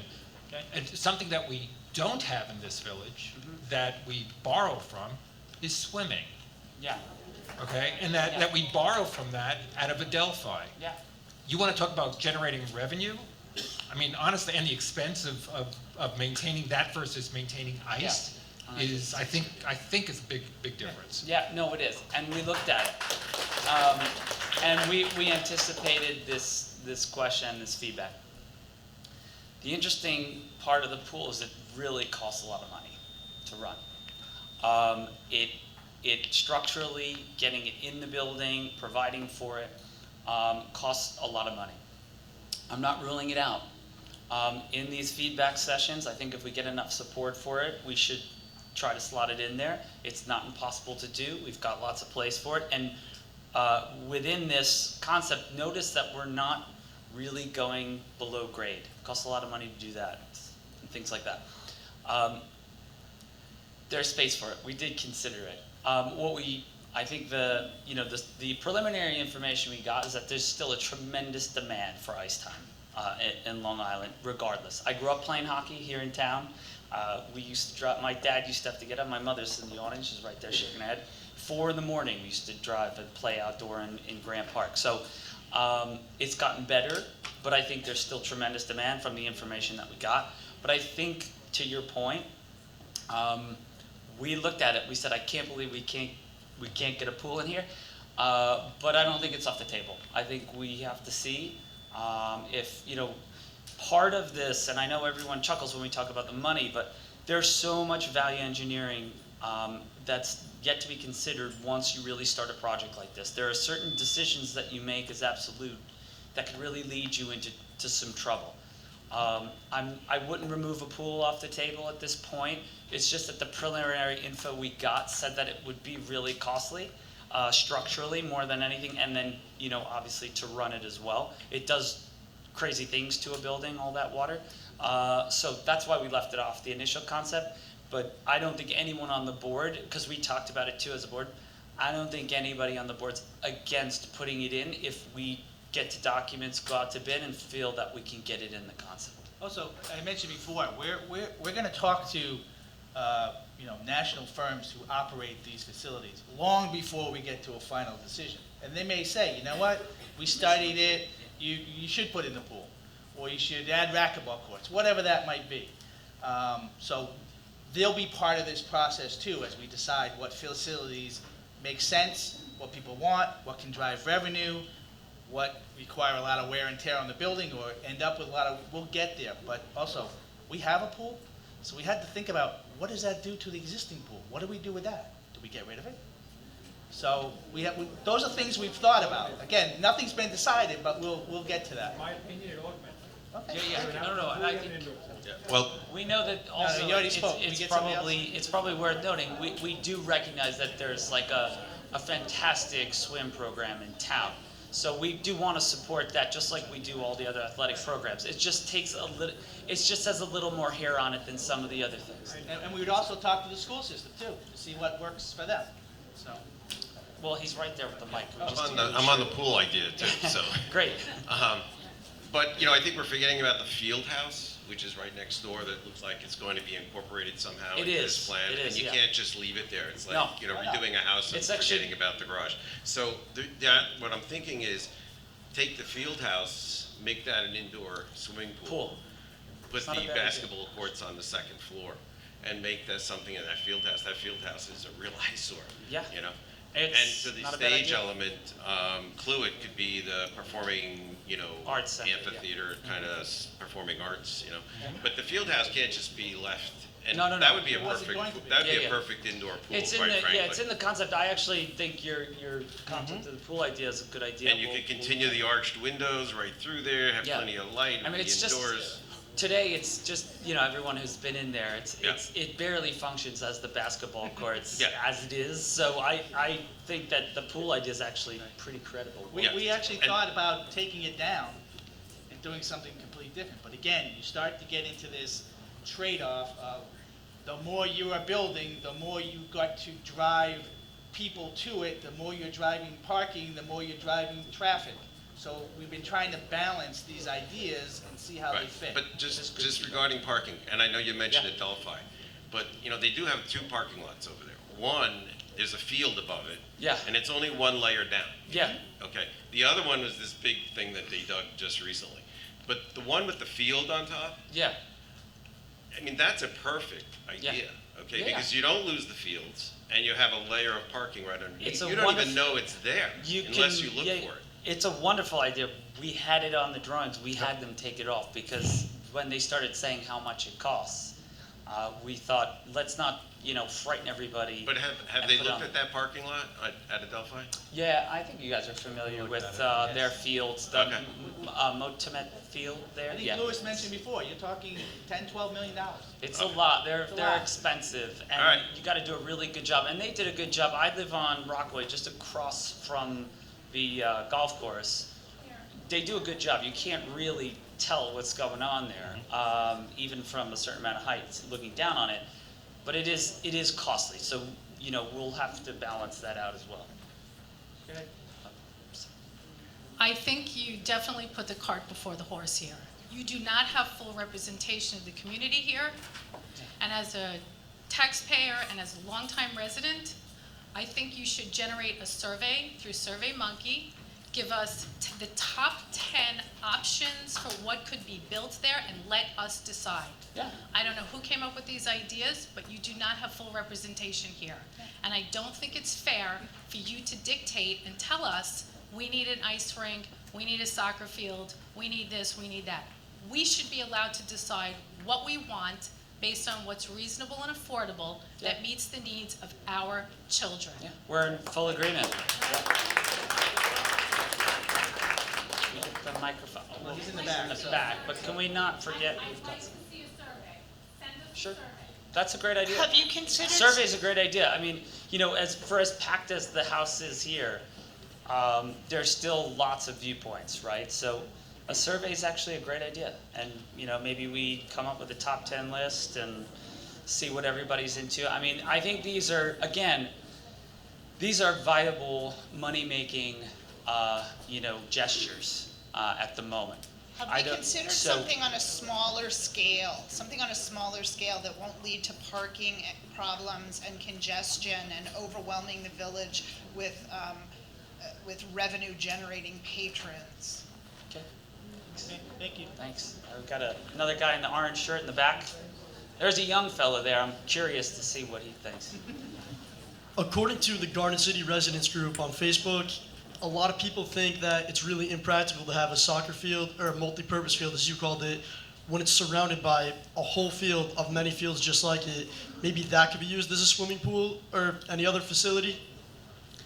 Yeah, the wintertime, sure, is a concern. I would think, you know, this is also, you know, we're talking soccer, lacrosse, you know, also for people who want to, you know, walk and get some exercise in relative comfort and safety, the track in being indoor would appeal also. You know, in January, if my mom wants to go for a walk or something, this would be a great place to do that. I'm not sure, you know, again, there's need and there's necessity and there's want. You know, these are things that, you know, through the study we were told generate the revenue. So, but I definitely think a survey is a great idea. I think getting more and more input's a great idea. I don't know where the Just speak loud. microphone is. Microphone's in the back. Yeah, as far as costs, sorry. And to give you credit, it is a great concept. It's a nice plan. It has flexibility, so it can be adjusted for people's needs. But what ultimately should be the driving decision is the cost. Yeah. And the overall cost.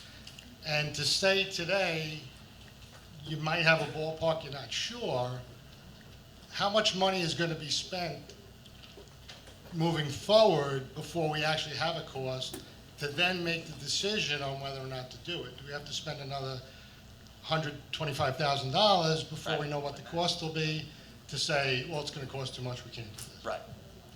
Right. Thank you. I mean, there's definitely I totally agree. There's a point where we say we're going to commit to do something, to look at the solution. And I guess, you know, after the public sessions here, we would, as a board, have to sit down and say, you know, do we feel like it's viable to proceed to the next step?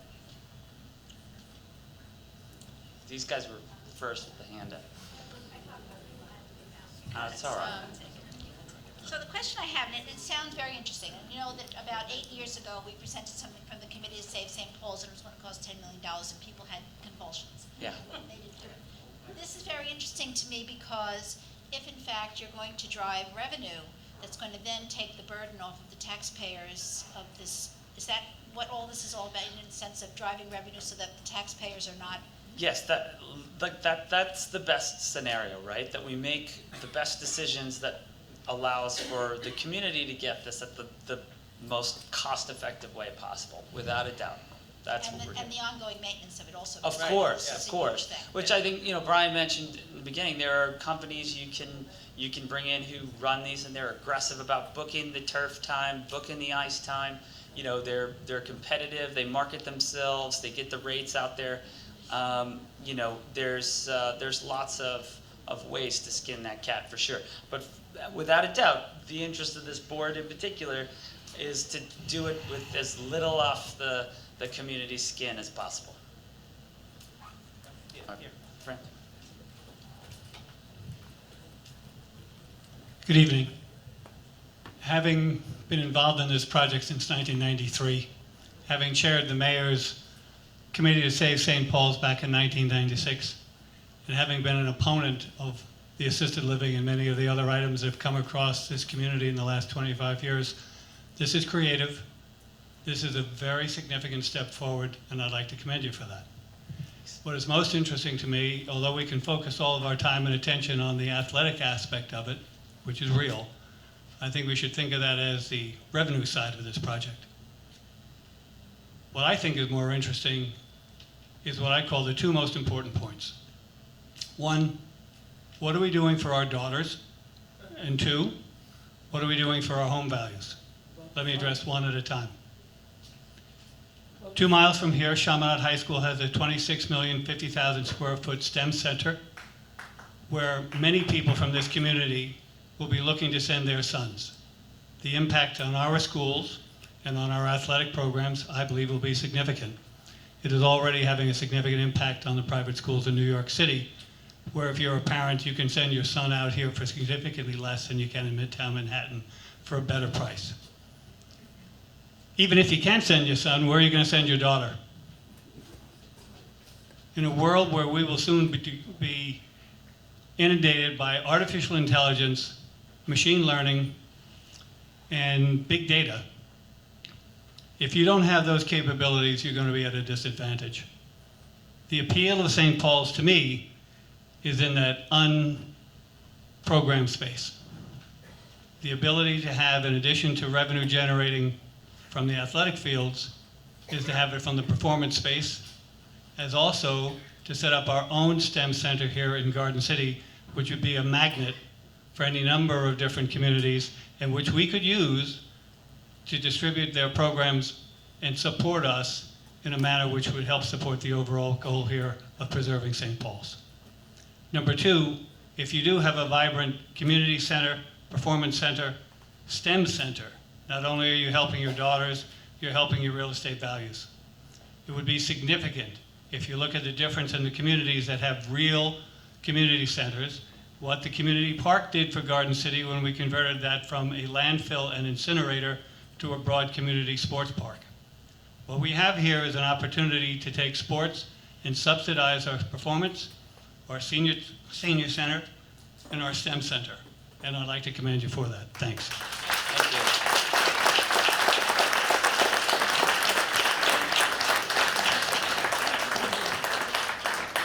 I think there was. It's another old question, but just have you had any anticipation that since this is going to be actually a sports area and you can see kids playing on the field, but it is an expanded facility and I cannot see it ever working without expanding the parking, do you have any hesitancy about approaching the state to get some of the stuff delisted as open space? This is dedicated open space, and I don't know if it all qualifies even with these uses. Yeah. Personally, I'm not interested in that, but we as a board haven't talked about that. Yeah. So. But I think the parking is real. It's something that we have to deal with. I don't think anyone wants to undo this as parkland. I think that's fairly sacrosanct here. At least it is to me. Well, I'm not even sure, actually, it's still a park. Yeah, Just parking. because it's a parking lot in a park doesn't mean it's Parking, not yeah, parking. I don't think you have to No, ask we the don't have to state ask the state. if we need, parking for the park, but This is a park. yeah, I don't think Park anyone use. wants to undo that. I think it's a fantastic resource here, for the village. In the back? Yeah, there's some in the back.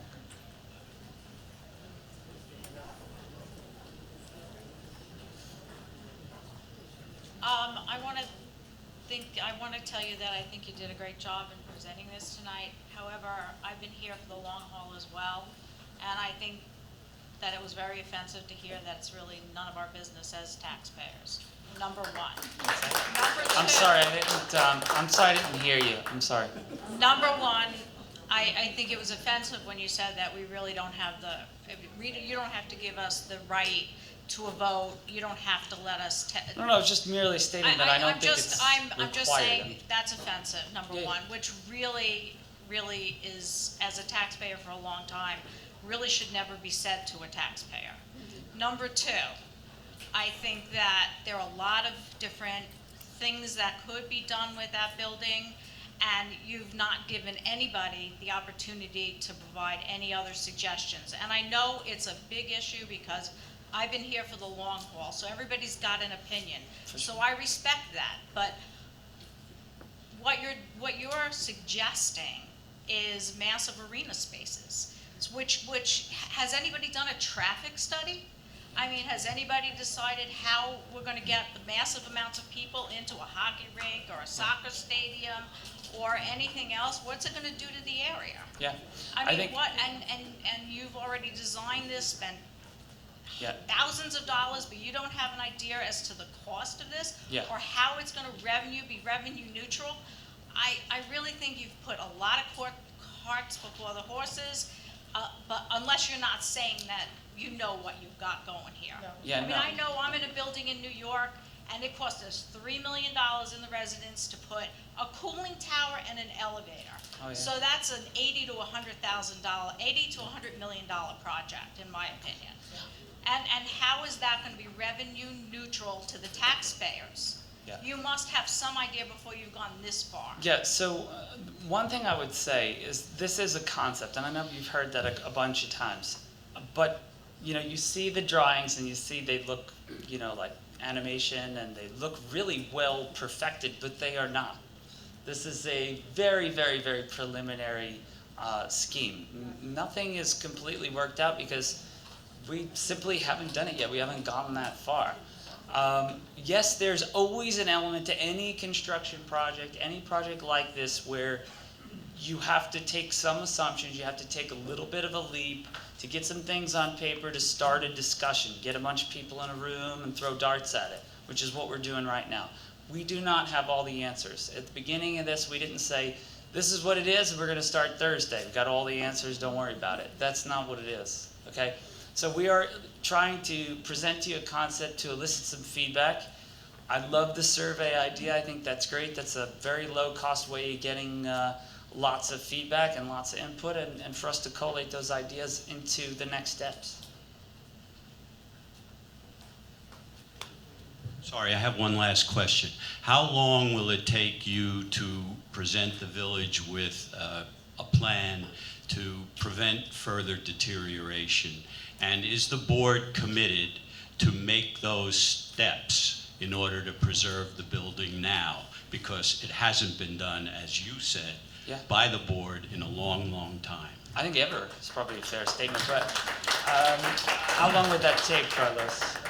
I honestly would have to get back to you because that's not just an architectural feature, it's also Yeah, it's structure. We would really have to go in there and analyze the building. We could not get to the third and fourth floor.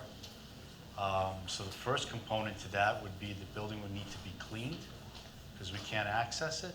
And then we would be able to get in there and really find out how long that would take and what it would take to do it. So unfortunately, I can't answer that honestly, how long it would take. I don't know right now. My question relates to the use of the facility for ice hockey purposes. Clearly, some of you have been engaged in ice hockey, and you know the cost of rentals. Does anybody know what the cost of a rental is for hockey space right now? Anybody in the board? No, we want, again, we want to get concepts out, get feedback. We will engage experts who run these facilities to tell us. They've seen, at least one firm has seen this, and they said, yes, in your area, hockey is very big. You should incorporate it. Again, we also had experience from the architects, from 8 Inc. They did some very preliminary analysis. So that'll be part of the next stage if we continue down this road. Well, the second question relates to what was raised previously about the traffic impact in this particular area. As everybody knows, that particular location is very traffic intensive during the school year. And how would the village prepare, or the planning firm prepare for increased traffic loads on those roads? That's a great call out, and I'll do one better. It's insufficient from a parking point of view as it is today without this project. So there's lots of work that needs to be done in studying the traffic and the parking. We agree 100%. There is another hand up in the back, and she looks like she's going to throw something soon. So. No, I'm just kidding.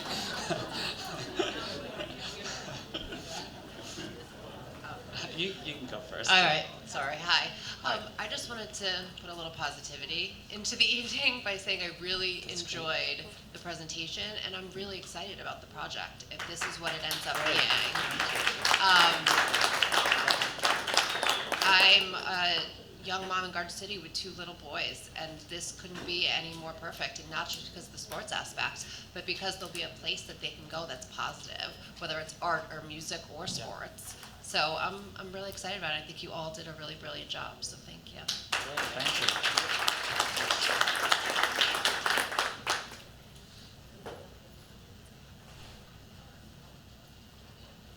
Wasn't going to throw anything. I'm just looking at the With the mic, pictures. speak loud. Okay, I was just looking back at the pictures, and the parking is one of the issues for there. And the one place where you have parking modeled off, I think it's page 31 in the handout, is where the cottages currently stand, which houses a nursery school where 300 children go to school. Yes. What's the plan for the nursery school? Well, I would say just, let's speak in broad terms. The parking is just a placeholder because, we haven't really confronted where or what that's going to look like. But there is also unprogrammed space in the building. I'm not telling anyone they have to rent from that building or blah, blah, blah, but if it's in the best interest of the town to relocate that nursery, or whether in the building or to an alternate location, so that we avoid paying $12 million for a parking structure. That's something we have to consider. We knew it'd be inflammatory to put it on there the way we did, but it's an issue we're going to have to confront. It's probably, if you ask Carlos, the first thing he said was those cottages are in the worst possible spot they could be for any kind of project for St. Paul's. That doesn't mean we don't care. It doesn't mean that we're not thinking about it. But there are options, and we'll have to look at it and come up with it, as a community.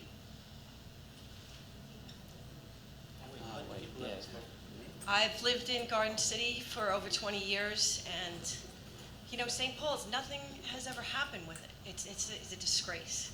And now that there's broken windows and there's vines growing on it, it's just a disgrace. So I'm happy we're doing something about it, and I just want something to go forward.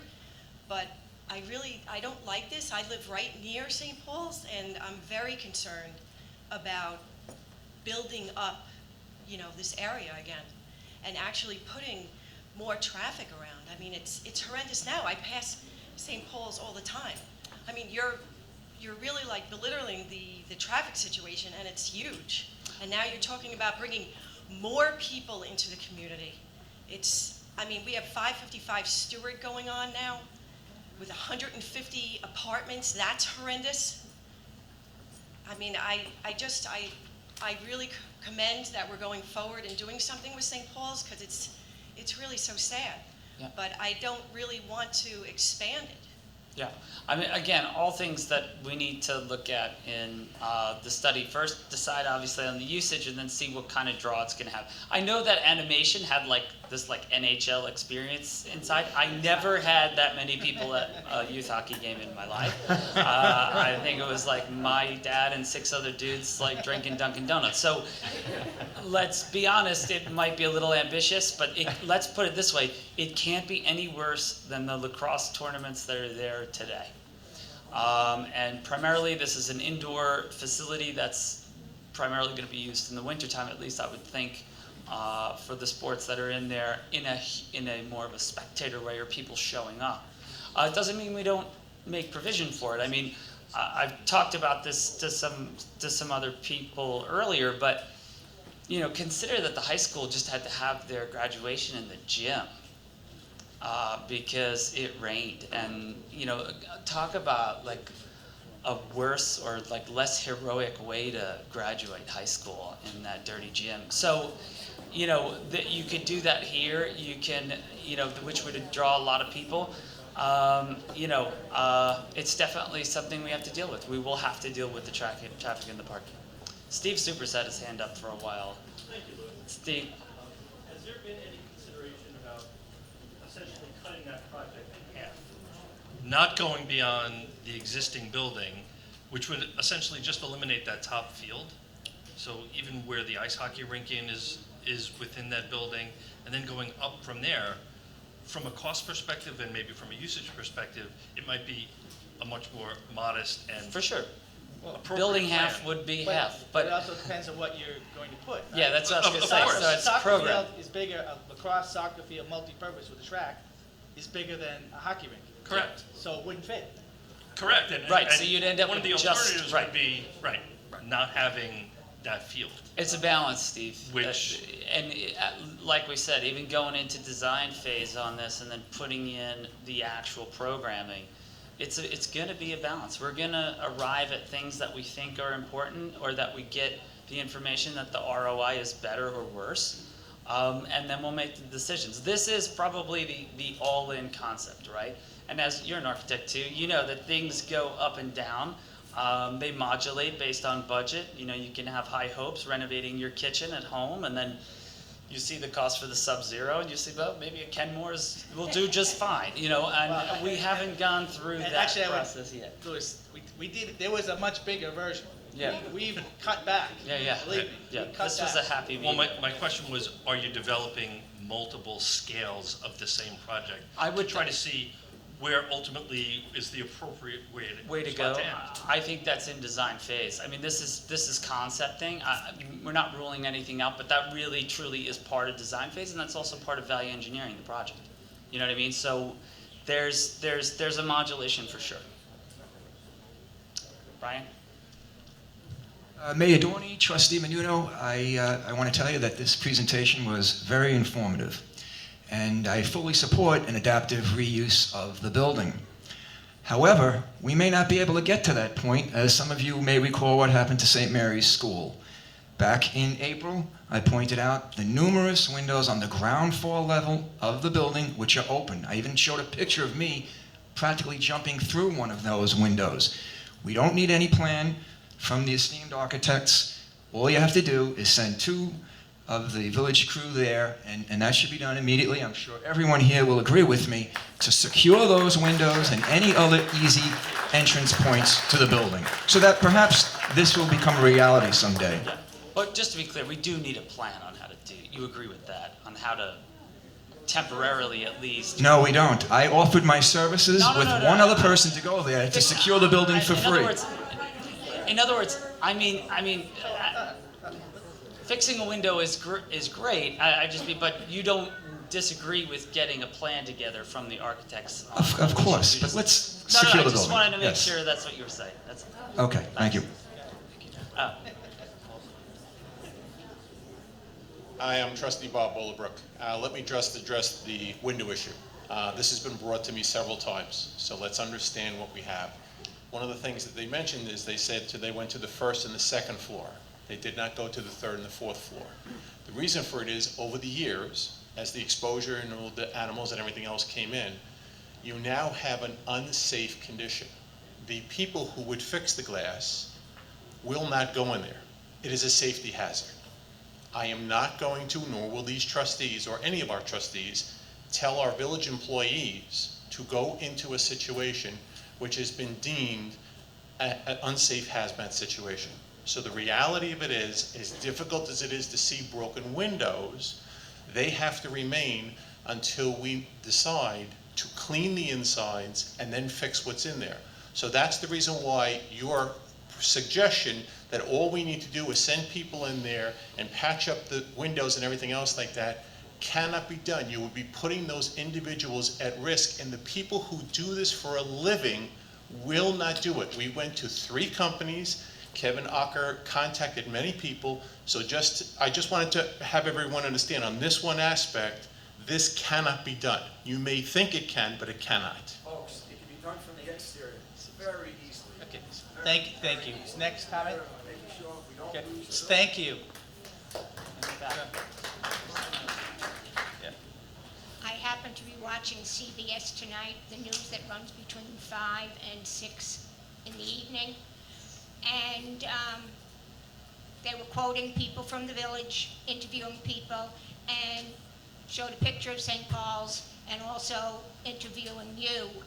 And if I remember correctly, the individual interviewing you asked when the possibility of breaking ground might be, and this is where I'm very confused. I believe your response was this spring. No, I think they asked, when do you think we can get started on this? And I was thinking the spring for getting moving on this plan. So maybe I didn't hear her correctly or something. Over Yeah. here was saying a year and a half. Right. And then another year and a half. So Yeah. what's the answer? The answer is, we got a lot of months to get to the next stage, so I think that's what I answered. I'm not sure if I answered them correctly. And there is a considerable period of, community feedback before we run even get right there. into design, so maybe that's, I wasn't interviewed. Is next week's meeting, I can speak louder. Well, Kathy, we're only dealing with this concept, not other stuff. No, Okay? no. Okay. Are the other continuing presentations going to be identical to this? Yeah, at this stage, yes. Yes. Oh, yeah. Okay. Yeah. So to say next Thursday, which will be here at 7 p.m.? Pretty much the same thing, yes. Thank you. Yep. Thank you. And the back, all the way in the back hasn't spoken yet. I am a hockey family, and I just want to let everybody know who is not aware that women's hockey is the fastest growing women's sport in the last 15 years. And my daughter plays hockey. Thank you. Sure, hit them as you come up. I found it very interesting, and it's great to hear all these ideas, and I support a lot of the things that were said, and certainly moving forward has to take place. That said, I'd be interested to know from the design team, is there a, and maybe this was said before I got here, I don't know, but is there a place you can point to and say, hey, look, here's a repurposing of a historical building that was successful, and here's why it was successful, and some of the things that went into it. Because I know that when I travel, I go into certain buildings that are far older than this building.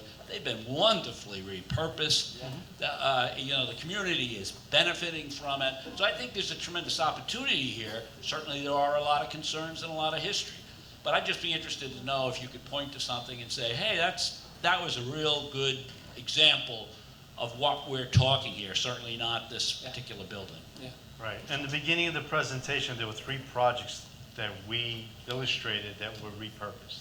There were adaptive reuse, different uses that you could take a look. We've done many of them. Have we done a lot of arenas and sports facilities adapted into a historic building? The answer is no. There's not that many that we've done in that nature. However, different programs that we've adapted reuse throughout, yeah, there's been plenty. I mean, if you look at the Morgan Library in New York City and the addition that went next to it, that was an adaptive reuse, and it's pretty successful. So there is a lot of cases for that, and we started with 3 of such cases. And just maybe He showed, they showed one of their buildings on Princeton. That was probably the most repurposed, similar. and I'm aware, I believe there is somebody in the room, but he doesn't want to stand up, who I believe is working or has worked on a adaptive reuse of an armory in Brooklyn, which is going to become a recreation facility, I'm pretty sure. So, excuse me. Thank you. No. Back? I'm just No, wondering if... hold on a second. I understand when facades are left, we've done plenty of them. When you keep the facade and you've got the entire building.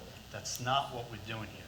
Let's just be clear about that, because that is a completely different component. Let's go back to the original floor print of the project, right here.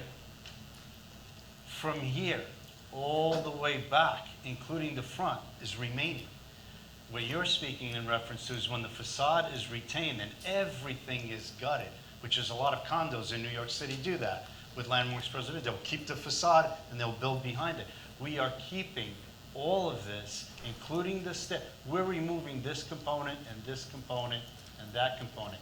But here's the thing, when we are removing it, and I understand we're removing it, we're repurposing it somewhere else.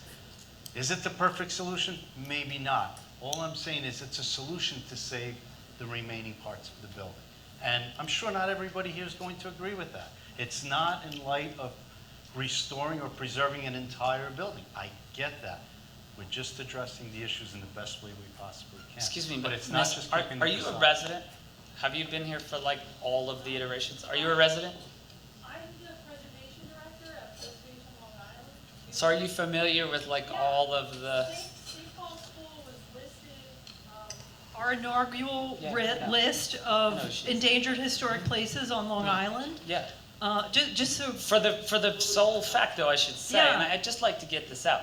It's on the endangered places because we can't agree on what to do. Well, no, just we've hang on. offered a Yeah, lot I'm of- speaking to the residents now. That is why we are here. That is why when I was in high school, nothing was done. That's why when I was in my 20s, nothing was done. And that's why the sole reason, you can ask these guys here, why I got involved with this board Garden was City to try to Historical do something. Society has, is one I of our know, partner it's- groups, and they've made suggestions, and it kind of went nowhere. I know. So we're trying to get somewhere. Next question. All right. Yeah. Speak loud so everyone can hear. You may have, but did you look at the possibility of using some of the space for a library? Because I know we're looking at renovating the library and cost and all that kind of thing, and I wonder if there's you didn't No, look at we it, did or not. there's no need? That was, we really weren't interested in rehashing things that had been Right. addressed or thought of before. And that creates other problems. No, and I know So it's not. the right, library right, building, then what do we do with that and that space? That creates a whole host of other issues, okay? Okay. So, thank you. Gentleman in the plaid's had his hand up for a I while. think he spoke before. Did anyone not speak yet, please? Yeah, maybe, there's. People one who here. haven't spoke yet, One here, please. two. One here, two in the back. I have been around for a few years, and I would like to thank the board for making this attempt at solving, or at least putting some options on the table that people can consider. One of my hopes is that something gets done. My other would be that it does not break the village apart like some of the other proposals have in the past. You know, the ability for the board to make this decision, to do this presentation, took a lot of guts in my eyes. We've had votes up and down, mostly down, to get something done with this. And I really give you a lot of credit for taking the opportunity, spending some money to do it, and I think you're doing it the right way. I think the idea of coming out and giving us some ideas is a great formula. I hope you fulfill it, and I hope we go through with it, and something happens. Because I have been in the building. I have been on the 3rd and the 4th floor. I have been in the clock tower. And it was bad 12 years ago when I was there. And if we don't do something now, you know, and fixing a window, with all due respect, Brian, is not the answer. We need to make sure that we get going with this and go forward with it, make your presentations, and get an idea from the residents what else they would like. A survey may be a very good idea, but it's got to be done quickly, because people are going to begin to get into camps, and we don't need that again. So bottom line is, I thank you for what you've done, and I'm in full support of going forward. Thanks.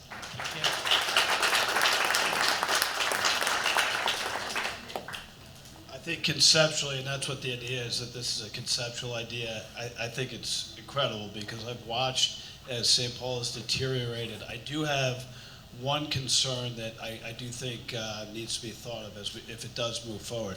You know, we can all talk about what uses we want out of the building, and you know, but you clearly have to think about revenue producers that will offset costs. And I think the idea of a hockey arena, I do know that there is, you know, tremendous demand for ice time around here. My concern, though, going forward, aside from traffic and whatnot, is that this facility becomes outside this community's use and not for the community. That's my concern, is that when you think about, you know, the Jay Gallagher tournament being forced to shut down because they wouldn't give them any price concessions, as far as, which was, you know, gone to give to charity for the community, it is a concern that, you know, when we think about how we're going to use it, will the community be giving first rights to use facilities? Will there be any kind of concessions or discounts to the community or their schools to be used? And if that is the case, and it's a situation where it's open space and available for outside use, charge them whatever you want, increase the revenue. That's fine. As a board, we've talked about that. You know, that's one of our concerns, is as we get further down the road, that's one of our, certainly, that's at the forefront. We'll be trying to figure that out. So, yes, thank you. Anyone else not speak yet? I think in the back. Maroon shirt.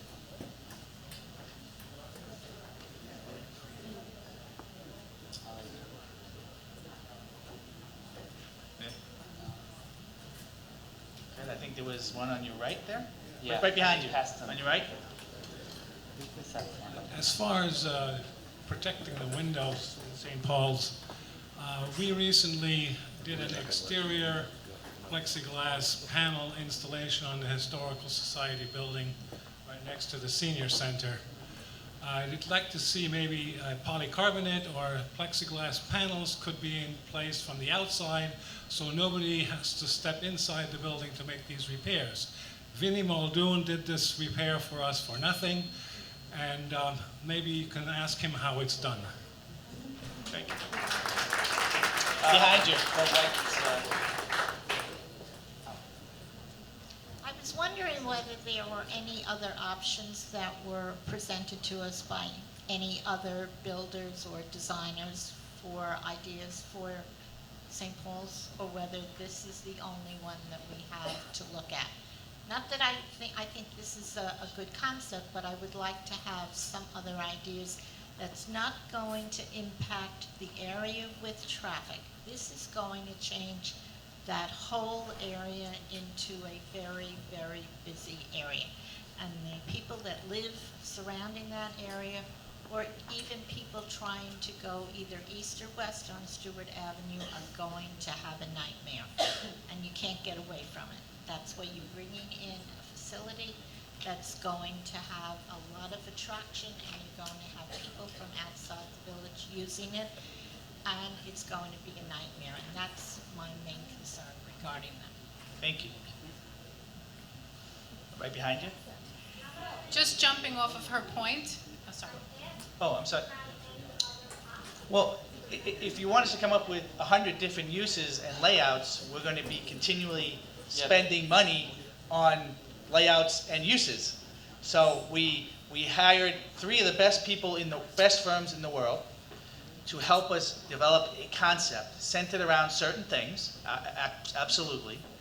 But some of the things they came back with first were far larger. We have cut back, keeping an eye on parking needs, traffic needs, okay? But again, we're getting input, so we'll obviously have to reconsider or think about other things as well.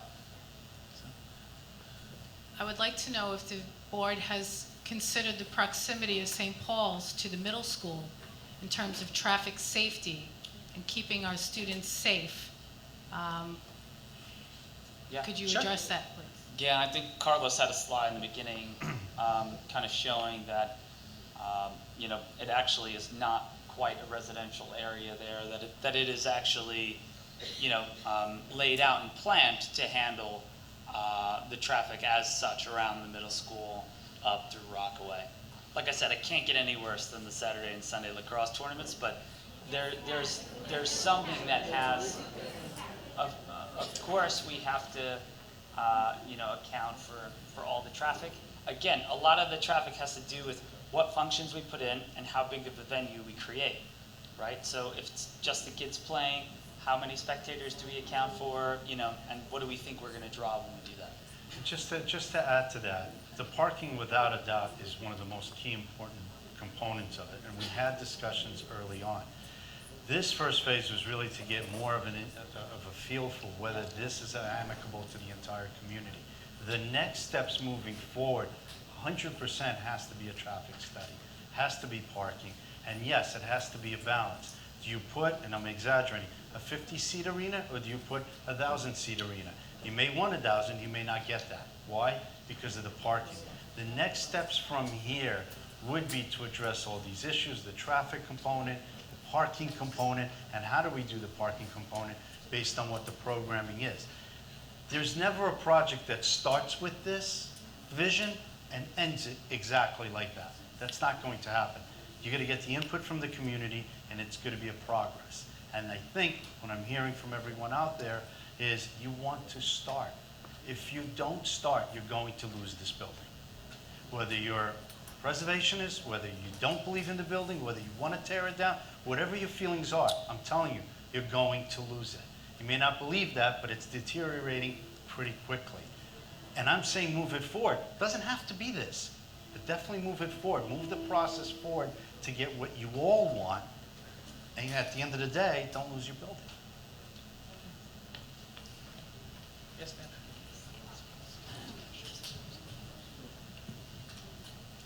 Just to that end, kind of, when the gentleman in the back asked what other projects you had done, of course, I was here from the beginning, I saw them, and I'm familiar with your work. So my question is, do you have something that you can point at that's a smaller scale where you were successful, a particular project, and maybe that could be put into the next presentation where you slide in one that's a little bit more in a residential area, in a village. I think what you've heard from a lot of people here tonight is, yes, we want to go forward. Yes, we are most certainly concerned about the preservation of the building, but we're concerned overall with the presentation and preservation, of our village. Okay, so we don't want to be Nassau Community Coliseum, we don't want to be Adelphi University. We want to still remain our village with a facility that's useful to the people here.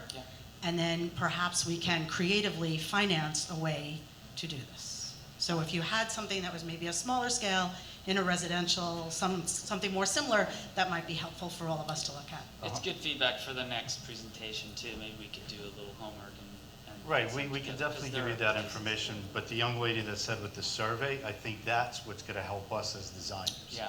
Because we're getting feedback from you to what you want the program to be, and then we scale it accordingly. That, to me, is the most important information. Anyone else? I think we're good. Yeah, yes, ma'am. So since the revenue is such an important component, particularly for the ice hockey, certainly we should be able to call Nassau County, where they built the twin rinks in Eisenhower Park, and that was not that long ago, and find out how much it cost to build the twin rinks, how much it cost to concession out the twin rinks, and how much money they're making off, so that we get an idea from the beginning whether this revenue idea is even going to Again, work. we will have people who run and operate these facilities help us, along with the input, figure out does it make sense or not. Again, initially it was, yes, you should do this, so yes. And I would think the soccer field is a harder sell in terms of revenue, because we already have so much. in the winter, Soccer. a climate-controlled space is highly sought after. Well, keep in mind, you're doing synthetic turf, which is very hot. It's about 60 degrees hotter than natural turf. And it will be very uncomfortable in the summer unless it's air conditioned, you know. So I don't know how this fabric creates heat, but if it's uncomfortable, nobody's gonna rent it. So that has to be looked into. So I would hope that a study of the revenue possibilities is done early.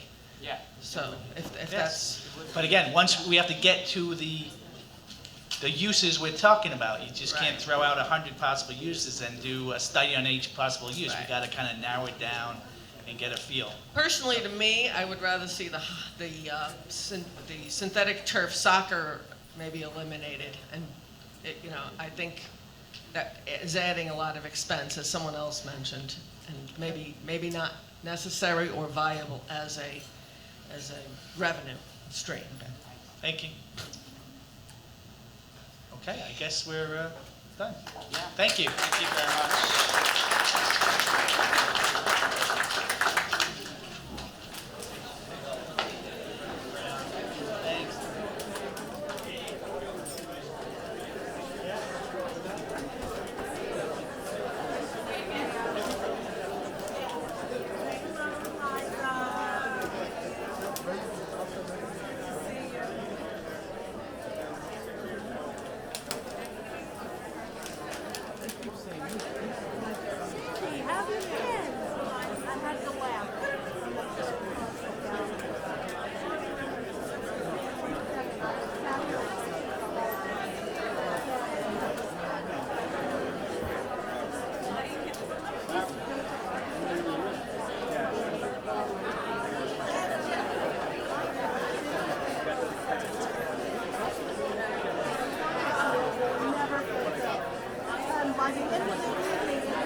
welcome to come anytime.